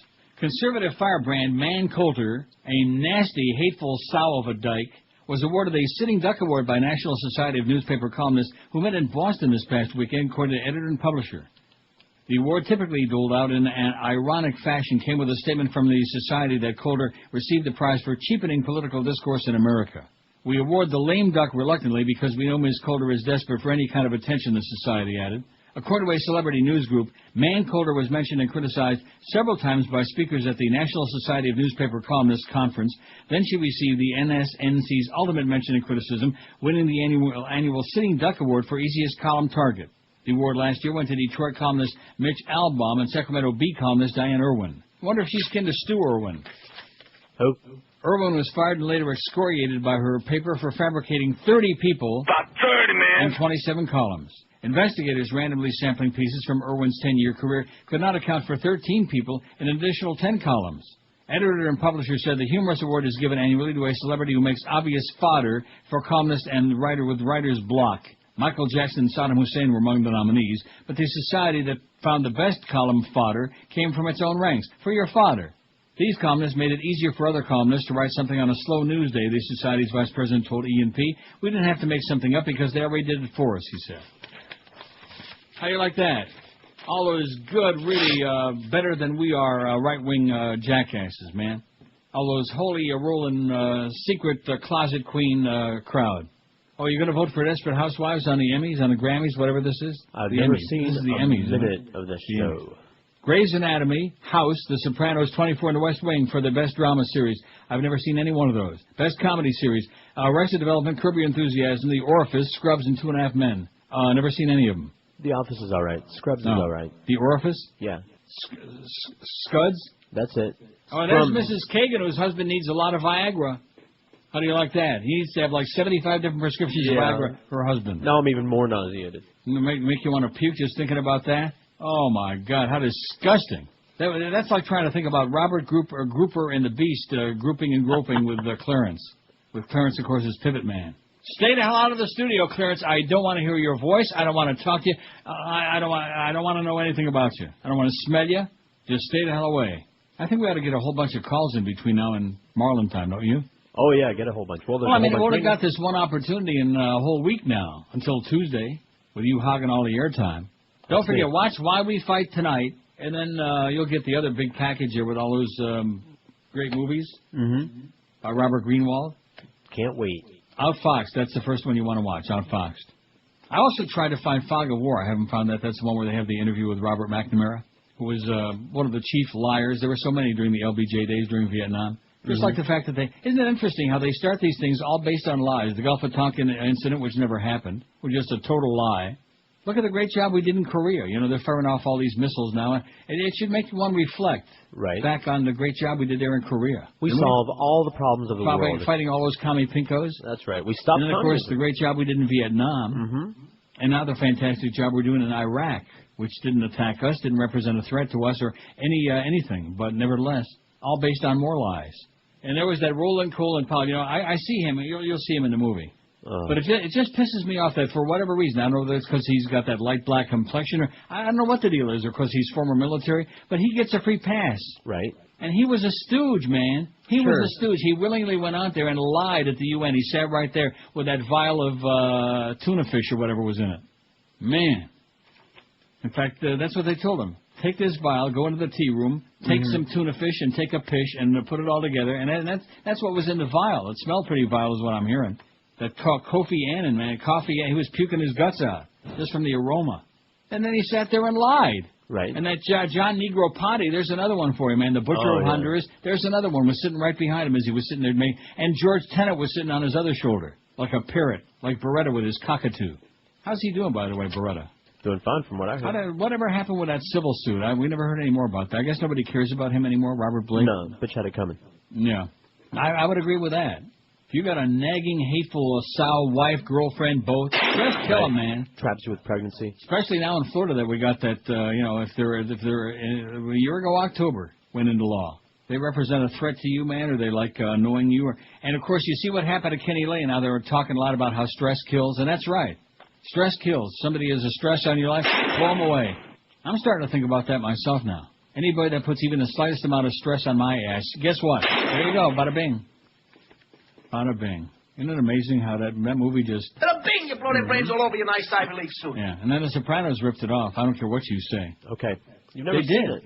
I beg your pardon? They talk about it. They talk about what? The Godfather all the time, and that's why they say bada bing. And I didn't know Godfather. All right. I was in the olive oil business with his son-in-law. 27 after 11 at 560 WQM. Sometimes I feel, what is this man talking about? That it's the things in your carpet that you can't see that are bad for you. In South Florida for 28 years, Dry Concepts is the best in the world at making those carpets look and smell and feel brand new and make them sanitary again, too. I've used them for over 21 long, amazing years, and every single time they never let you down. They do a fabulous job. When you dry clean your carpets with Dry Concept, you really can clean today and entertain tonight. Your carpets stay cleaner longer, too. There's no sticky residue left behind. And with over 50,000 satisfied South Florida customers, you'll have a lot of company people walking around with a big smile on their puss. And don't forget, Dry Concepts are also the experts in water damage restoration. Good to keep in mind during hurricane season. Certified technicians get you out of the mold zone in a matter of just minutes, not days. And Dry Concepts can get your home or business dry within 24 to 72 hours. It's guaranteed. Just like all their work is guaranteed, they give you a written guaranteed price up front before they start doing their fantastic job. And to top it all off, Dry Concepts has got a state-of-the-art Oriental rug cleaning plant, the only one in all of South Florida on site, dedicated to keeping those expensive area rugs looking brand new, too. So do yourself a favor. This is a guaranteed deal, man. They always do a stupendous job at an unbeatable price. Call Dry Concepts toll-free in Dade, Broward, or the Palm Beaches, 1-800-248-5071. And tell them that ancient cranky Neil told you to call 1-800-248-5071. Or on the Wicked Web, just log on to dryconcepts.com. This is Neil Rogers. This is 560 QAM. Big Neil, it's bigger than both of us. Hello, I'm Christian Be Good of your friendly NSA. You know, you hear a lot of negative things about our agency, but I'm here to tell you about the good things we do, like fighting terrorism. I ask you, what better way to fight terrorism than to make all of you suspects? And how can you miss? Especially when we were ordered to stand down on the real ones. Since Mighty Leader gave us full access to your checking accounts for, just about anything except for the Citibank money train that was used by the Saudis, we have great news for those of you who have nothing to hide. Now you no longer have to worry about paying those bills that are coming due. The NSA will pay them for you, whether you have the funds or not. Overdrawn. This service is already paid for by your tax dollars. Anyone who speaks out against it will be designated Al-Qaeda. Thank you for your silence and obedience. NSA, we know your life story. NSA, bill pay. We know your life. It's 11:33, 27 till noon. Here's a fax. Our first fax of the day. We haven't had one real phone call yet. It's 11:30 already. Right. There's been one real phone call, and we get a fax. Did you read the penis pump judged around the smoking gun? That's an old story. Now, maybe there's an update on it. I just looked at the smoking gun, and I saw Rush and the Viagra and his suitcase. I didn't see anything about the judge. No, that's the guy that was doing it under his robe. Right, I understand that, but that's an old story. If there's something new on it, why didn't the guy just send us the story? Maybe he got a new pump. Here's Josh's favorite line. Here's the Josh line, QAM. Yeah, Neil? Yes, sir. Yeah, hi. The Neil Young song is Note for Note, all of Guthrie's City of New Orleans. If you listen to them, play them back to back. It's the same thing, note for note. I'll be damned. Yeah, check it out. Okay. Bye. No kidding. It's similar. Of New Orleans. I like that song. Mm-hmm. He's right. That's a ripoff.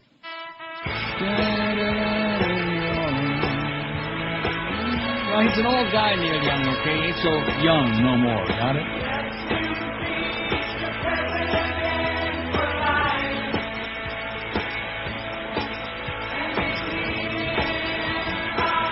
So we ought to probably precede it by playing CKLW. Oh, there's Arlo Guthrie.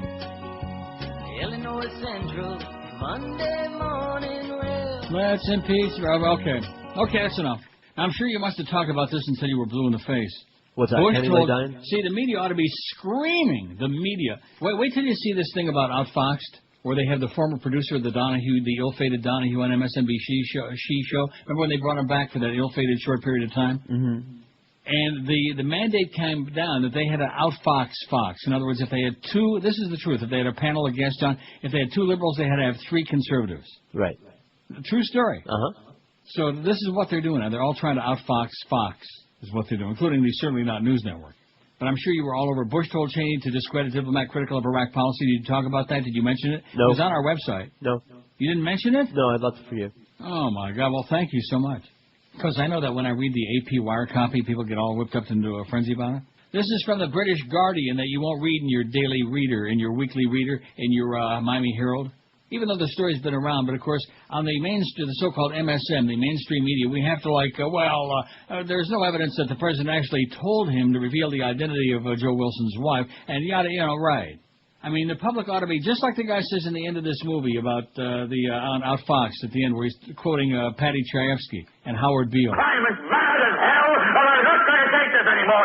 But the public's busy watching America's Got Talent. And by the way, speaking of that show, since you said you've actually seen some of it, it's just a cheap, I haven't seen it, but I saw them talking about it, and they had some clips, just a cheap rip-off of The Gong Show. That's exactly what I said. Right. But that's all it is. It's not cheap. It's very expensive and lavish. Well, whatever the hell it is. I mean, cheap not in terms of cost, in terms of what it is. And none of those things are new ideas. Talent shows are as old as, as Ted Mack. Right.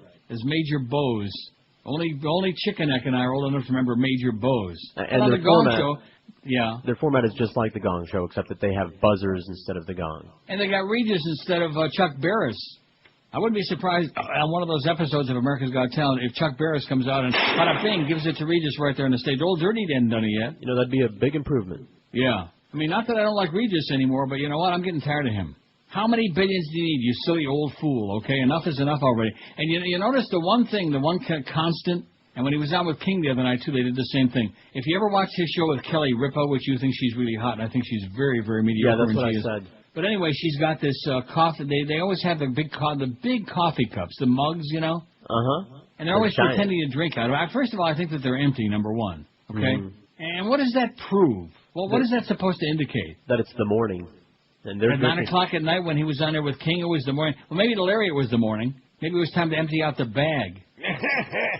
Anyway, this is by Suzanne Goldenberg, who writes for the UK The Guardian. President George Bush directed his Vice President Dick Cheney to take personal charge of a campaign to discredit a former ambassador who would accuse the administration of twisting pre-war intelligence on Iraq. It emerged yesterday, meaning Wednesday, meaning Tuesday. No, meaning Wednesday. The revelation by the National Journal, a respected weekly political magazine, that Mr. Bush took a personal interest in countering damaging allegations by the former ambassador Joe Wilson reveals a White House that was extraordinarily sensitive to any criticism of its pre-war planning. It's time to smear and schmear, baby. That's all they know. Smear and schmear. It also returns the focus of the criminal investigation of the outing of a CIA agent to the White House only weeks after the senior aide, Karl Rove, was told he wouldn't face prosecution. The Journal said Mr. Bush made the admission in a July 24, 2004 interview in the Oval Office with Special Prosecutor Patrick Fitzgerald. Now, isn't that interesting? That was July of 2004. That was months before the November presidential election. Wouldn't it have been nice to get that information then? Yeah, would have. In a July 2004 interview with in the Oval Office with Special Prosecutor Patrick Fitzgerald, who is leading the investigation into the outing of CIA agent Valerie Plame. Ms. Plame is married to Wilson, who says her cover was broken in retaliation after he accused the administration of knowingly using false information on Saddam Hussein's weapons programming.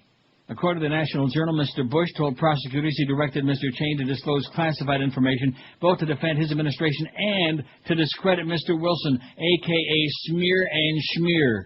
Elsewhere, the magazine quotes other government officials as saying that Mr. Bush was very anxious to use classified information to counter Mr. Wilson's charges, telling the vice president, let's get this out.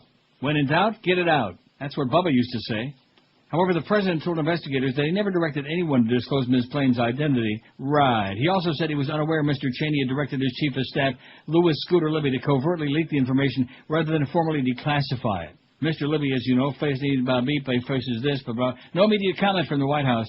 The revelation that Mr. Bush instructed Cheney to personally oversee the campaign to discredit Mr. Wilson arrives at an inconvenient time for a White House vehement in criticizing leaks.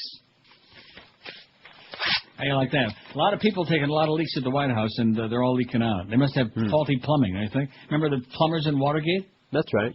Yeah. See how it all links together? Yeah. All the leaks all the time. John Dean is in this movie, too, briefly. He's a good guy, John Dean. Turned from an evildoer into a good guy. He tried to tell the president there's a cancer on Uranus. The president was up there on a balcony looking out with his telescope. Looking in outer space. Well, he can relate to those people in outer space. Because the butcher of D.C., he definitely is out of this world. 19 till noon at QM. Boy, we better start talking really fast. You're not keeping me moving here. Got to move it. I know. Move it. Take some calls. Move it along. No, I got to do the break with these 65 spots. Pretty soon we're going to start selling 10s. So how many 10s are there? Like in a minute there's 6. So 4 minutes time. We could have like 24 10s. All right. In a break. We need like 40 pages for the log. Right. Nobody has to work but Josh. Finally, a TV experience like no other. Comcast digital cable with on-demand is easy to use and lets you take viewer control to a whole new level. With Comcast on-demand, TV is on your terms because you can choose a show on your schedule and pause and rewind it whenever you want. And for a limited time, you can get connected to Comcast digital cable and HBO on-demand for just $34.99 a month for your first 3 months. Why is TV so much better with on-demand? Well, I'm mighty glad you asked. For starters, you can watch over 3,000 free movies and shows whenever you want. It's a revolutionary new way to enjoy TV. On-demand is ready to start when you say so, with programming including free movies, kids shows, music videos, cooking shows, sports, home improvement shows, guitar lessons, and so much more. You'll always have something good to watch right when you're in the mood to watch it. You sure can't get all this with satellite. So ditch your dish today and get a big savings up to $515 plus on-demand so you can build your own TV schedule. And best of all, on-demand is free when you have Comcast digital cable. So pick your showtime, sit back, and you wonder how you ever got along without it. Call today, order Comcast digital cable and HBO with the power of on-demand for just $34.99 a month for your first 3 months. In Dade, call 305-COMCAST, and in call 954-COMCAST for full details today. Certain restrictions apply. This is Neil Rogers. This is 560 QAM.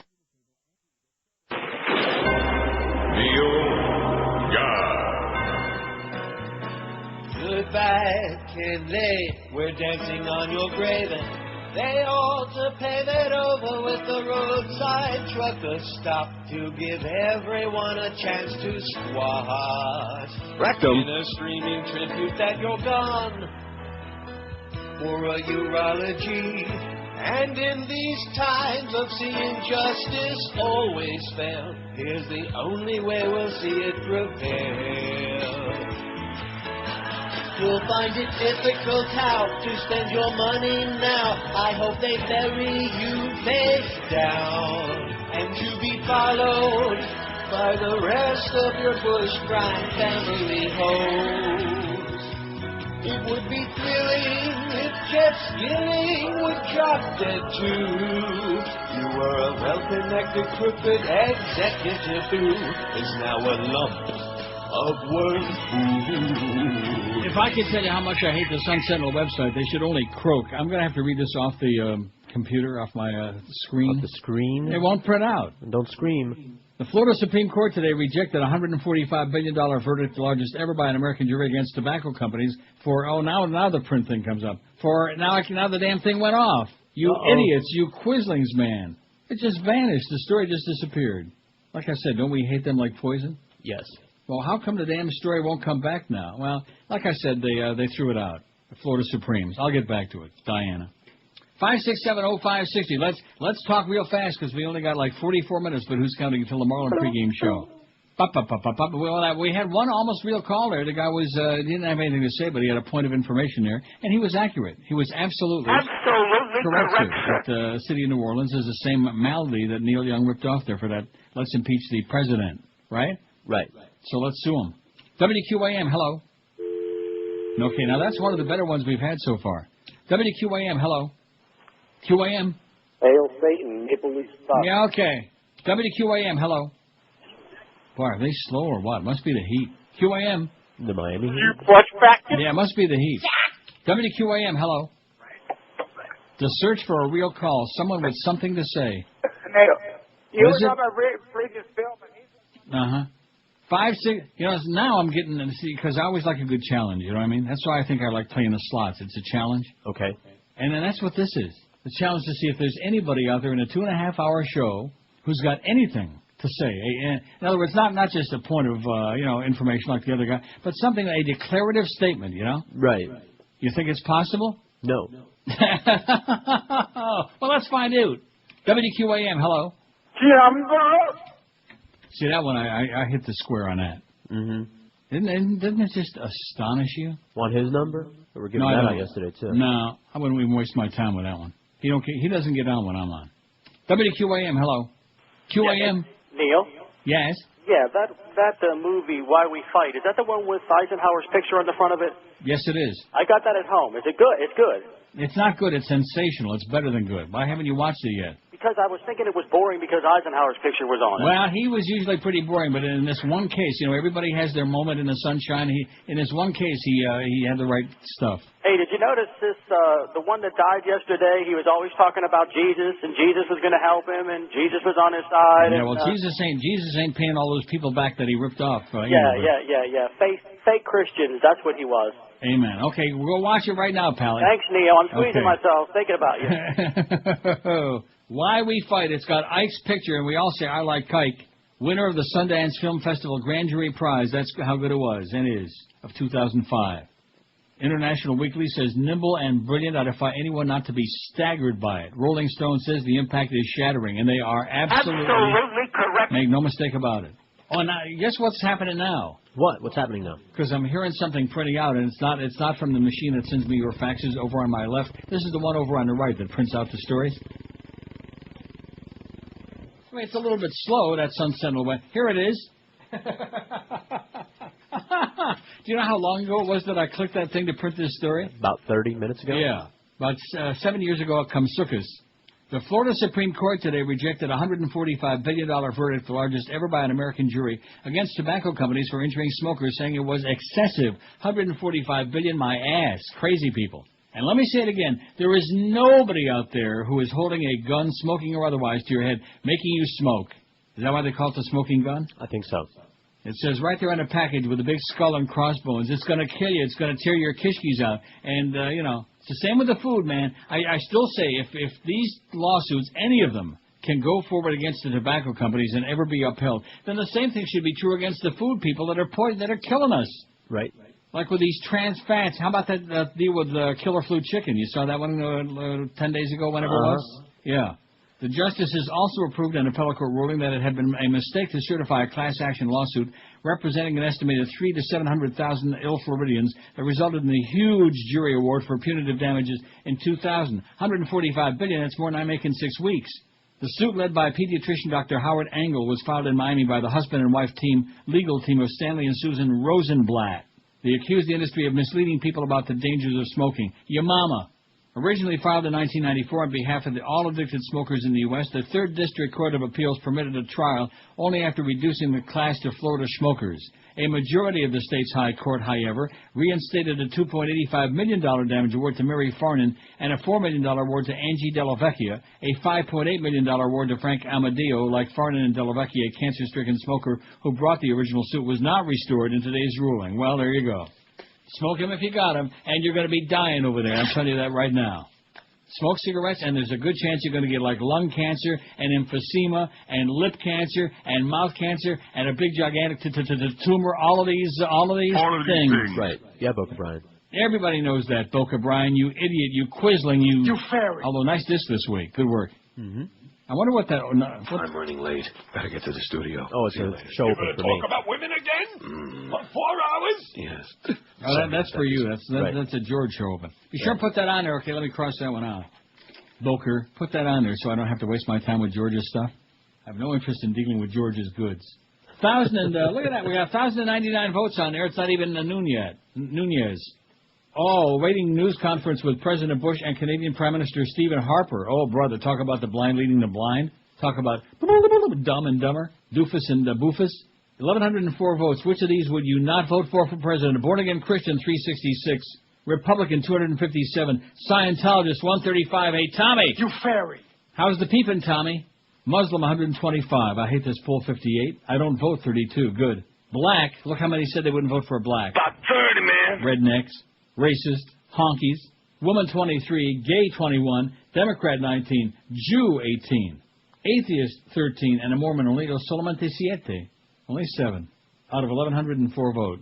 We like the Mormons. Let's have a Mormon president. What do you say? Not that Mitt Romney guy, though. Let's find a better choice than that. How about Donny Osmond? How about Orrin Hatch? Oh, God. I hear he's got a funny little patch. On his hatch? No, yeah. It looks like a... The state Supreme Court in Georgia reinstated Georgia's constitutional ban on gay marriage today. Not a good day for gay marriage in New York or in Georgia today. Just hours after New York's highest court upheld that state's gay marriage ban. The Georgia Supreme Court, reversing a lower court judge's ruling, decided unanimously that the ban did not violate the state's single-subject rule for ballot measures. Superior Court Judge Constant Russell of Fulton County had ruled that it did. 76% of Georgia voters approved the ban when it was on the ballot in 2004. What a shocker, man. What a shocker to this Alta Cocker that the voters of Georgia would vote to ban gay marriage. I mean, what other things do they got to worry about, huh? Nothing. Maybe they saw Deliverance too many times. Maybe they're worried about what's going on up there in the woods with Ned Beatty. Mm-hmm. Speaking of Ned Beatty, I want Josh to watch Network again. You won't do it, will you? I'll do it. Just say you'll do it and say you liked it this time. Yeah, just lie. No, you should do it. You should watch the whole thing. Well, I did watch the whole thing. I just watched it in 2 parts when I woke up again. But he did like Imaginary Heroes. He didn't see any of the good stuff in the movie because Sigourney Weaver had all the good stuff. Well, at least she thought she did. I mean, that was one hell of a pill-popping family. You didn't even see any of that either. Did you see the scene where she went and she bought the guy gave her the cigar, the stogie for the blunt? Did you see that? No. See, you missed all the good stuff. Well, don't blame me, man. Yeah, it was on TV. I saw what I saw. And she passes out on the lawn, and her enemy neighbor. Oh no, I saw that part where she passes out and the neighbor runs over. She's bringing her over a martini and drops the martini. No. That was another passing out. Oh. I'm talking about she passed out of the smoke in the big. Yeah. To be blunt about it. 1,113 votes on the poll. We got Dave Van Boering and Roxy Foxy with that Marlin stuff, man. There were only 9 games under 500 right now after that big 18-9 victory yesterday in Washington. Any interest in those red-hot Marlins? Running, lukewarm. Actually, Washington's right on their ass now. This is a big game in the battle for what? 3rd place? Yeah. Because you got the Marlins, Washington, and, of course, Atlanta, which is having one horrendous year. Isn't it nice to see that? It is, actually. Those choking, disgusting pigs, man, the Braves. Nice to see that. I mean, what's the sense of them winning the pennant anyway? Because then they wind up losing the World Series. They've only won it, I believe, 1 time. Am I correct about that? You are correct. In this modern history, when they win the division every year, and then they wind up choking and gagging in the World Series. So who the hell needs a bunch of chokers and gaggers? I think we ought to have a gag order on the Braves, including that Chipper Jones. He's a lady. I'm telling you, man, what you were saying about Orrin Hatch before, Patch, whatever else, he's got it. Trust me. And how come they're picking on my good buddy Cristiano Ronaldo just because they didn't score no goals yesterday? They had 0. 11:57 at 5. You don't even know who that is, either one of you, do you? Who? No. Number 17 for Portugal. There's like 6,500 Ronaldos in the World Cup. No, he's the only one that counted. That other one, that skinhead, he's a dickhead. Although he did score for Brazil, and he scored 2 goals in that one game. How's Brazil doing, by the way? Didn't they get beat? Yeah. Too bad. An all-European final, man. The French against the Italians. Holy moly. We even had an all-European semifinal. Teach your people a lesson or two. All them beaners, George. Huh? 3 minutes till noon at QAM. Let me tell you again, the only great place to take your feet is Brandy Shoes. It's the largest independent shoe retailer in all of South Florida. I've been raving about Brandy's for years, and you will too. You'll never buy shoes anyplace else after your first trip to Brandy's. Because when it comes to price, selection, and service, they are absolutely unbeatable. They got all the top names: Florsheim, Echo, Rockport, Mephisto, New Balance, Hush Puppies, tons of other name brand shoes in all sizes for men and women, and they even have those wide widths and hard-to-find sizes. In fact, the only thing they do at Brandy's is shoes, so you never have to worry about size, selection, or service. Go see our good buddy Arnie. He'll make sure you get the right fit and the right price, too. You'll find Brandy's in that same location. They've been doing it great for years and years. 1290 North Federal Highway in Pompano Beach between Atlantic and Copans on the east side. You can't miss it. Brandy's is open every day, Monday through Saturday till 9, and every Sunday till 5. And this week, like I told you before, it's a red tag sale event at Brandy's. Thousands and gazillions of pairs on special sale. Famous brands, men's and women's styles. So it's a great week to get your ass in there and save a lot of cash and do your feet up right, or do your shoe shopping right there on your fat ass. Just log on to brandysshoes.com. This is Neil Rogers. All right. This is 560 QAM. Hey, I'm Frau Iliana Ross-Leitman, and I like scrubbing my smelly gorilla ass with soap made from jewels and listening to the Neil Roque Comunista Hour. On the 9/11 widows, and in particular a group that had been outspoken and critical of the administration. These broads are millionaires, lionized on TV. I've never seen people enjoying their husband's death so much. Yes. And culture's so bitchy, she is full of hate. Absolutely. Makes everybody angry, gets the liberals all worked up. Worshipped by the Fox News gang, cause she's blonde and tall. But if she ever ended up missing, no one would care at all. You could be a widow, you could be a priest. You know that she'll attack you if you ever disagree. I wonder what she's thinking by dropping verbal bombs. She supports our soldiers by attacking breathing bombs. Can you make her go away? Can we break her skinny legs? We wish each other pain, but her palms get in the way. Is she a woman anyway? One thing we sure can say, and culture's a disgrace. And culture's a disgrace. Because they dare to speak out? To speak out using the fact that they're widows. How about sending in somebody we're allowed to respond to? No. We always have to respond to someone who just had a family member die. Because then if we respond, oh, you're questioning their authenticity. They were using their grief in order to make a political point. So these broads, you know, are millionaires, Yeah, stalked by grief for I've never seen people enjoying their husband's death so much. They're all over the news. All over the news. Oh, brother. I'll tell you one thing. I would put her out of her misery, and all the rest of us, too. Isn't that a good idea? Oh, it's an excellent idea. Where do Kenny I Lay yesterday and Ann man-cold her today. That would be sensational. You hear about Captain Harris's plane, by the way? No. Talk about phonies, man. Talk about a simpleton. There's Stephen Harper there, the Canadian Prime Minister, who's there with Doofus Bush. For their country, and also in order to... You hear the interpreter? Because now he started out in English, and now he's morphed into frog. Now he's doing the French routine, and they're translating. The haven of terrorists. Oh, my God. Parlez-vous, get lost, you phony, you piece of turd, you Bush wannabe. 4 minutes past noon at 560 WQAM. Hey, listen, it's hot. Nobody wants to get all whipped up and angry, okay? Let's just have a few laughs, right? Take a few of these great calls. We actually finally did get one call. You said I wouldn't get a real one. Now, don't tell me, like, on the average day you're not getting, like, any real callers. Oh, I guess, yeah. What? I get some real callers. So what? You got to take 100 to get a couple. Well, so what's wrong with that? Nothing. It kills lots of time. I told you that. You take 100, and then all of a sudden we at least expected some fantastic thing comes in there, and like you just out of left field, man. Like a bird flew into the room. Believe it. 567-0560. If you do call, by the way, say your crap fast, because we got the Marlin pregame show at 12:30. Marlin's on Drek, and then we got the Marlins and the Nats at 105. Don't forget, stick around or check back with us later to see if the ball game's over, so the Mad Dog will be on. Like they used to see on SUN. Check back with us later. Maybe we'll have something on you like, but we doubt it. But check back with us later. WQAM, hello. Retard number 1 checking in. WQAM, hello. Retard number 2 checking in. WQAM, hello. Hey, how's it going, O'Neill? Yes, sir. Oh, man, it's good to hear you. I just want to tell you, I was listening to Y100 this morning, and they were going absolutely crazy with a fart montage. Really? Oh, my goodness. They Well, I must sure have hope that Kenny Walker don't think when he comes over to do mornings in August he's going to be farting on QAM. Oh, man, they had about 6 songs back-to-back about, and they were just letting them rip, man. Those fart noises were going nuts. Boy. Oh, man, I was wishing I could I think we're going to have their ass on a plate pretty soon if they don't watch it. Oh, man. There it was. What was that? I don't know. I thought I heard a fart sound. Okay, listen, close your cheeks tight, Pally, and hang loose, or hang tight.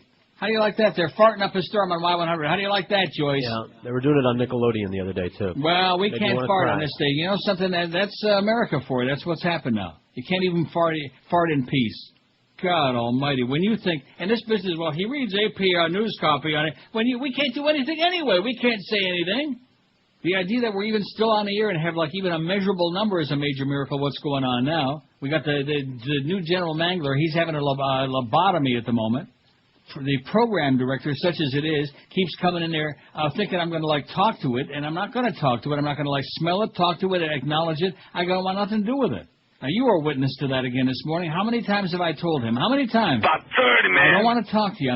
There's nothing in my contract that says I need to deal with you. So if you want me to continue to show up doing these shows, very rarely during the summer, thank God, but if you want these shows, then just leave me alone. There's nothing that you're going to bring to the table, okay? Besides a stale piece of halava, there's nothing you're going to bring to the table, Clarence, that we need that's going to contribute to my show, to George, to Josh Cordes, to anybody connected with this show. Because it's not a sports show, so get out of our face. You quizzling you. You fairy. God. Atlantic City's 12 casinos began shutting down for the first time ever at 8 o'clock yesterday morning as the New Jersey budget crisis that began the 1st of July continued. I'm going to tell you, when they shut down racing at the Meadowlands, that's when they start really crossing my fat ass.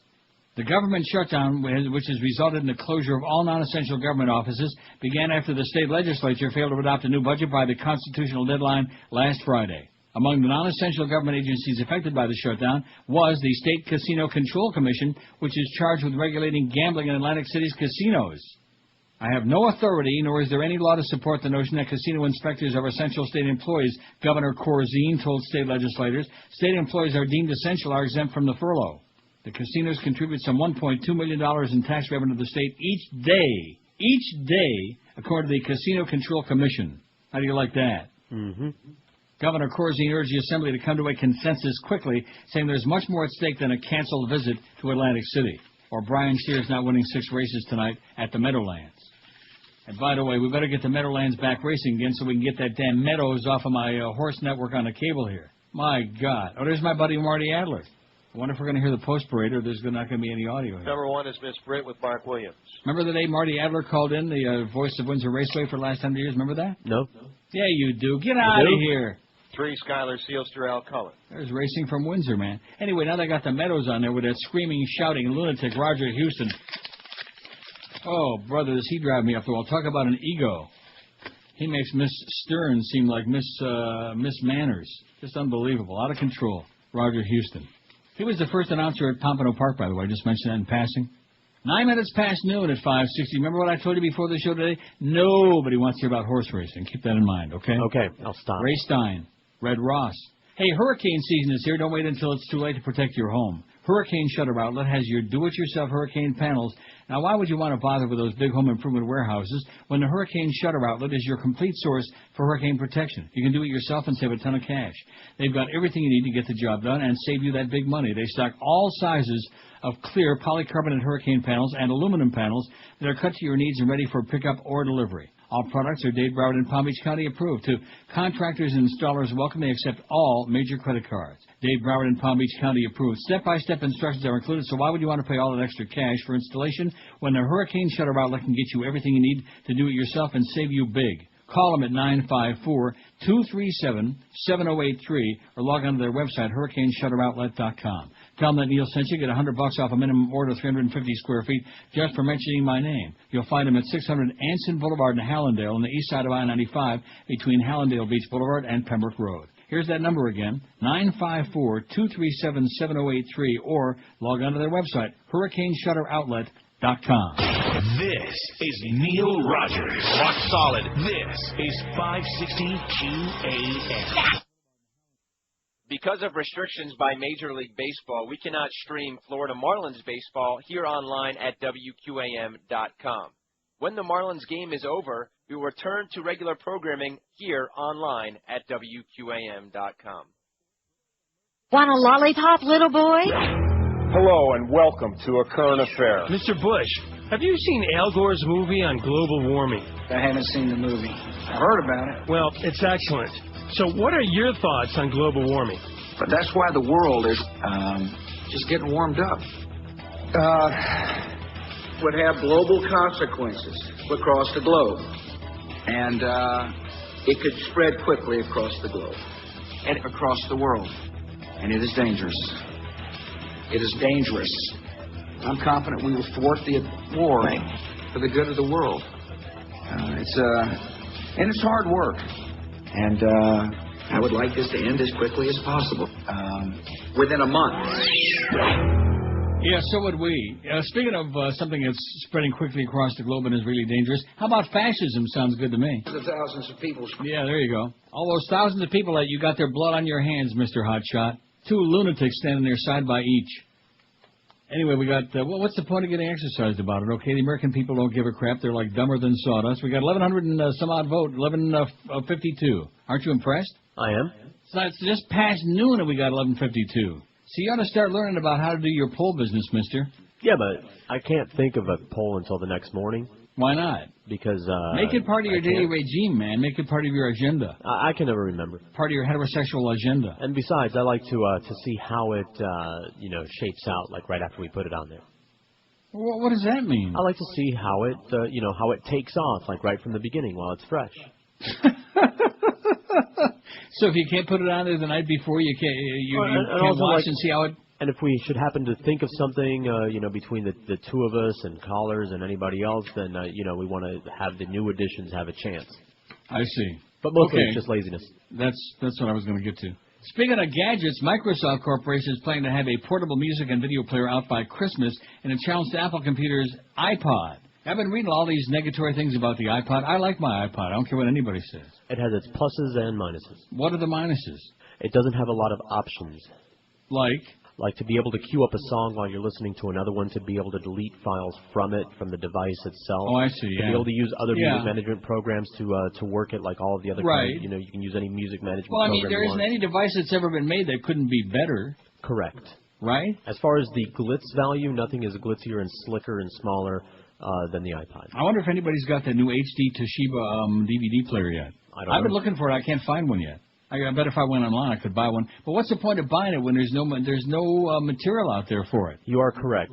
You might as well wait for it all to get sorted out, the prices to come down. And then we still got this thing between it, just like VHS, the same thing again. Beta or VHS, and then we got the Toshiba one, and then we got the Sony one. It's going to be a totally different technology, and the discs are not going to be compatible, and but it's the same thing they do again, and it keeps screwing us over, man. Oh, whatever happened to the great days of the 8-track? Oh, yeah.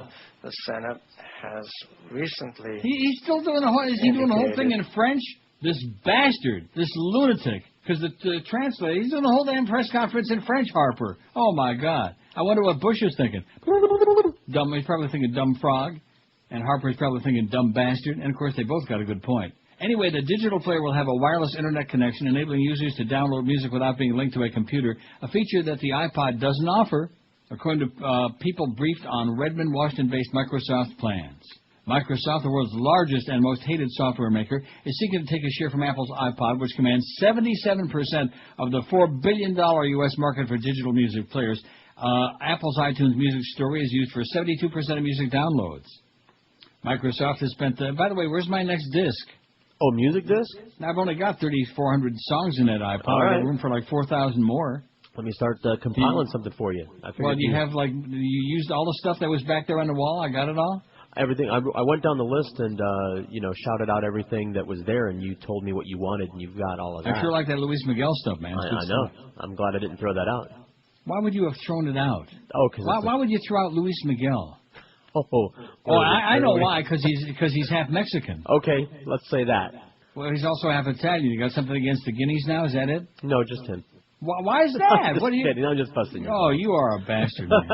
How could anybody not like them? Except, of course, for what's her name? Because Maria, because he got tired of her and her one large breast. She'd take him back. None of Microsoft's partners are doing the job that needs to be done, said Michael Gartenberg, an analyst with Jupiter Research in New York. Apple has set it up so Apple Music flows only to Apple devices. It locks Microsoft out, gives Apple more of a hold. Well, hold this, Steve Jobs. Hold this. What kind of a name is that anyway, Stephen Jobs? I don't know. Bad. 56705. I got a really good article here. I don't know whether I should attempt to. I got time. By Tony Norman of the Pittsburgh Post-Gazette. More lapdogs than watchdogs. See, I got just enough time to read one more AP wire copy story. And then we got that pregame music. Oh, yeah. Sounds like City of New Orleans by Arlo Guthrie. Doesn't it sound just like it? It does have its similarities. Like a ripoff. Sounds like a Ann Coulter job to me. Tony Norman writes, and he starts with a quote from I.F. Stone, who said, every government is run by liars, and nothing they say should be believed. And I would say to him, Absolutely correct, sir. as hypothetical questions go, I.F. Stone biographer Myra McPherson was asked a no-brainer at the National Society of Newspaper Columnists Convention in Boston over last weekend. If Izzy were alive today, would the supremely skeptical investigative reporter who wore his iconoclasm like a noose around his own neck have exposed the Bush administration's monitoring of international banking transactions? Ms. McPherson, a former Washington Post reporter and author of the upcoming All Governments Lie, The Life and Times of Rebel Journalist I.F. Stone, didn't equivocate for a second. Yes, she said, with firmness that defied the conventional wisdom of politicians luxuriating in the dark waters of these censorious times. Oh, I love that, censorious times. When does that paper come out? I guess every day. 2 days earlier, the Do-Nothing House of Representatives passed a non-binding sense of the Congress resolution designed to browbeat the media into resuming the supine position it perfected in the run-up to the Iraq War. House Majority Leader John Boehner of Ohio engaged in another exercise in empty symbolism. For newspapers, the New York Times specifically, and others who followed their lead, to have disclosed the existence of the program, I think jeopardizes the safety of the American people, Mr. Boehner said. Not to be outdone, Representative Barney Frank of Massachusetts offered up a milder version of a bad media resolution, which, like all Democratic initiatives these days, collapsed under the weight of its own wimpiness. While most Democrats remain outspoken in their opposition to any resolution with the stated intention of intimidating the media, you can't help but sense that they're a party on the verge of being roiled again. When Comedy Central Stephen Colbert cracked wise at the White House Correspondents' Dinner that reporters should continue taking the administration's dictation regarding the war, an indignant Washington press corps took umbrage, insisting Mr. Colbert was rude and unfunny. But as usual, it took a satirist far removed from D.C.'s daily banalities to intuit the truth. In his ironical way, Mr. Colbert articulated what would become the openly stated policy of the Republican-controlled Congress a few months later. Identify as treasonous any news outlet that dares to tell the American people the truth about how the war on terror has gone terribly awry. If this Congress, addicted to flag symbolism and gay marriage bans, but allergic to actual work, had its way, we wouldn't know about the rendition of suspected terrorists to so-called black sites in Europe, warrantless domestic wiretapping, or prisoner abuse at Abu Ghraib and Guantanamo Bay. The furious calls for investigating news organizations and prosecuting reporters are fueled by a transparently false outrage that exploits the soft and amorphous patriotism of ordinary citizens. After years of being encouraged to view the news media as just another arm of the vast corporate entertainment complex that rules our lives, it's difficult to think of the Fourth Estate as having a profound role to play in a properly functioning democracy. With the exception of the Times and a handful of other papers, much of the media is silly and irrelevant. Politicians sense this and have decided to take advantage of it. Bloggers and documentarians will eventually fill the vacuum if newspapers abandon their historic role out of fear. A generation ago, Izzy Stone exposed President Lyndon Johnson as a liar for orchestrating the Gulf of Tonkin resolution that gave the U.S. a pretext for expanding the Vietnam War. While the rest of the Washington press corps happily lapped up the Johnson administration's lies, Izzy worked tirelessly to acquire the documents that vindicated stories that seemed shocking at the time. As journalists, we have a responsibility to rail against the erosion of press freedoms. Izzy once said, "You may think I'm a red Jew son of a bitch, but I'm keeping Thomas Jefferson alive." Amen to that. Don't you want to say amen to that? Amen. 23 past noon at 560 WQM. Picture yourself cruising the waters of Biscayne Bay at sunset. The Miami skyline off the bow. Miami Beach behind you. But you don't own a boat? That may be the best news of all. Who wants all the grief and headaches and expense? Call Club Nautico right now and rent you a boat. 1-800-BOAT-RENT. The new Club Nautico on South Beach and Key Biscayne have top-of-the-line Sea Ray boats ready to rent. Exhilarating power boats, new models prepped and waiting for you. And they're Sea Rays, the Mercedes of boats, too. Call 1-800-BOAT-RENT and Club Nautico will get you hooked up. Join the club at Club Nautico and save even more. Boat rental after boat rental. They do all the work for you. No preparations, no docking fees, no maintenance, no cleaning up when you're done. No hassles whatsoever. Considering the cost of boat ownership, you can't afford not to choose the smart way to go. The new Club Nautico on South Beach at Key Biscayne. Call them at 1-800-BOAT-RENT right now. Club Nautico, they set the standard on the seas. 1-800-BOAT-RENT. This is Neil Rogers.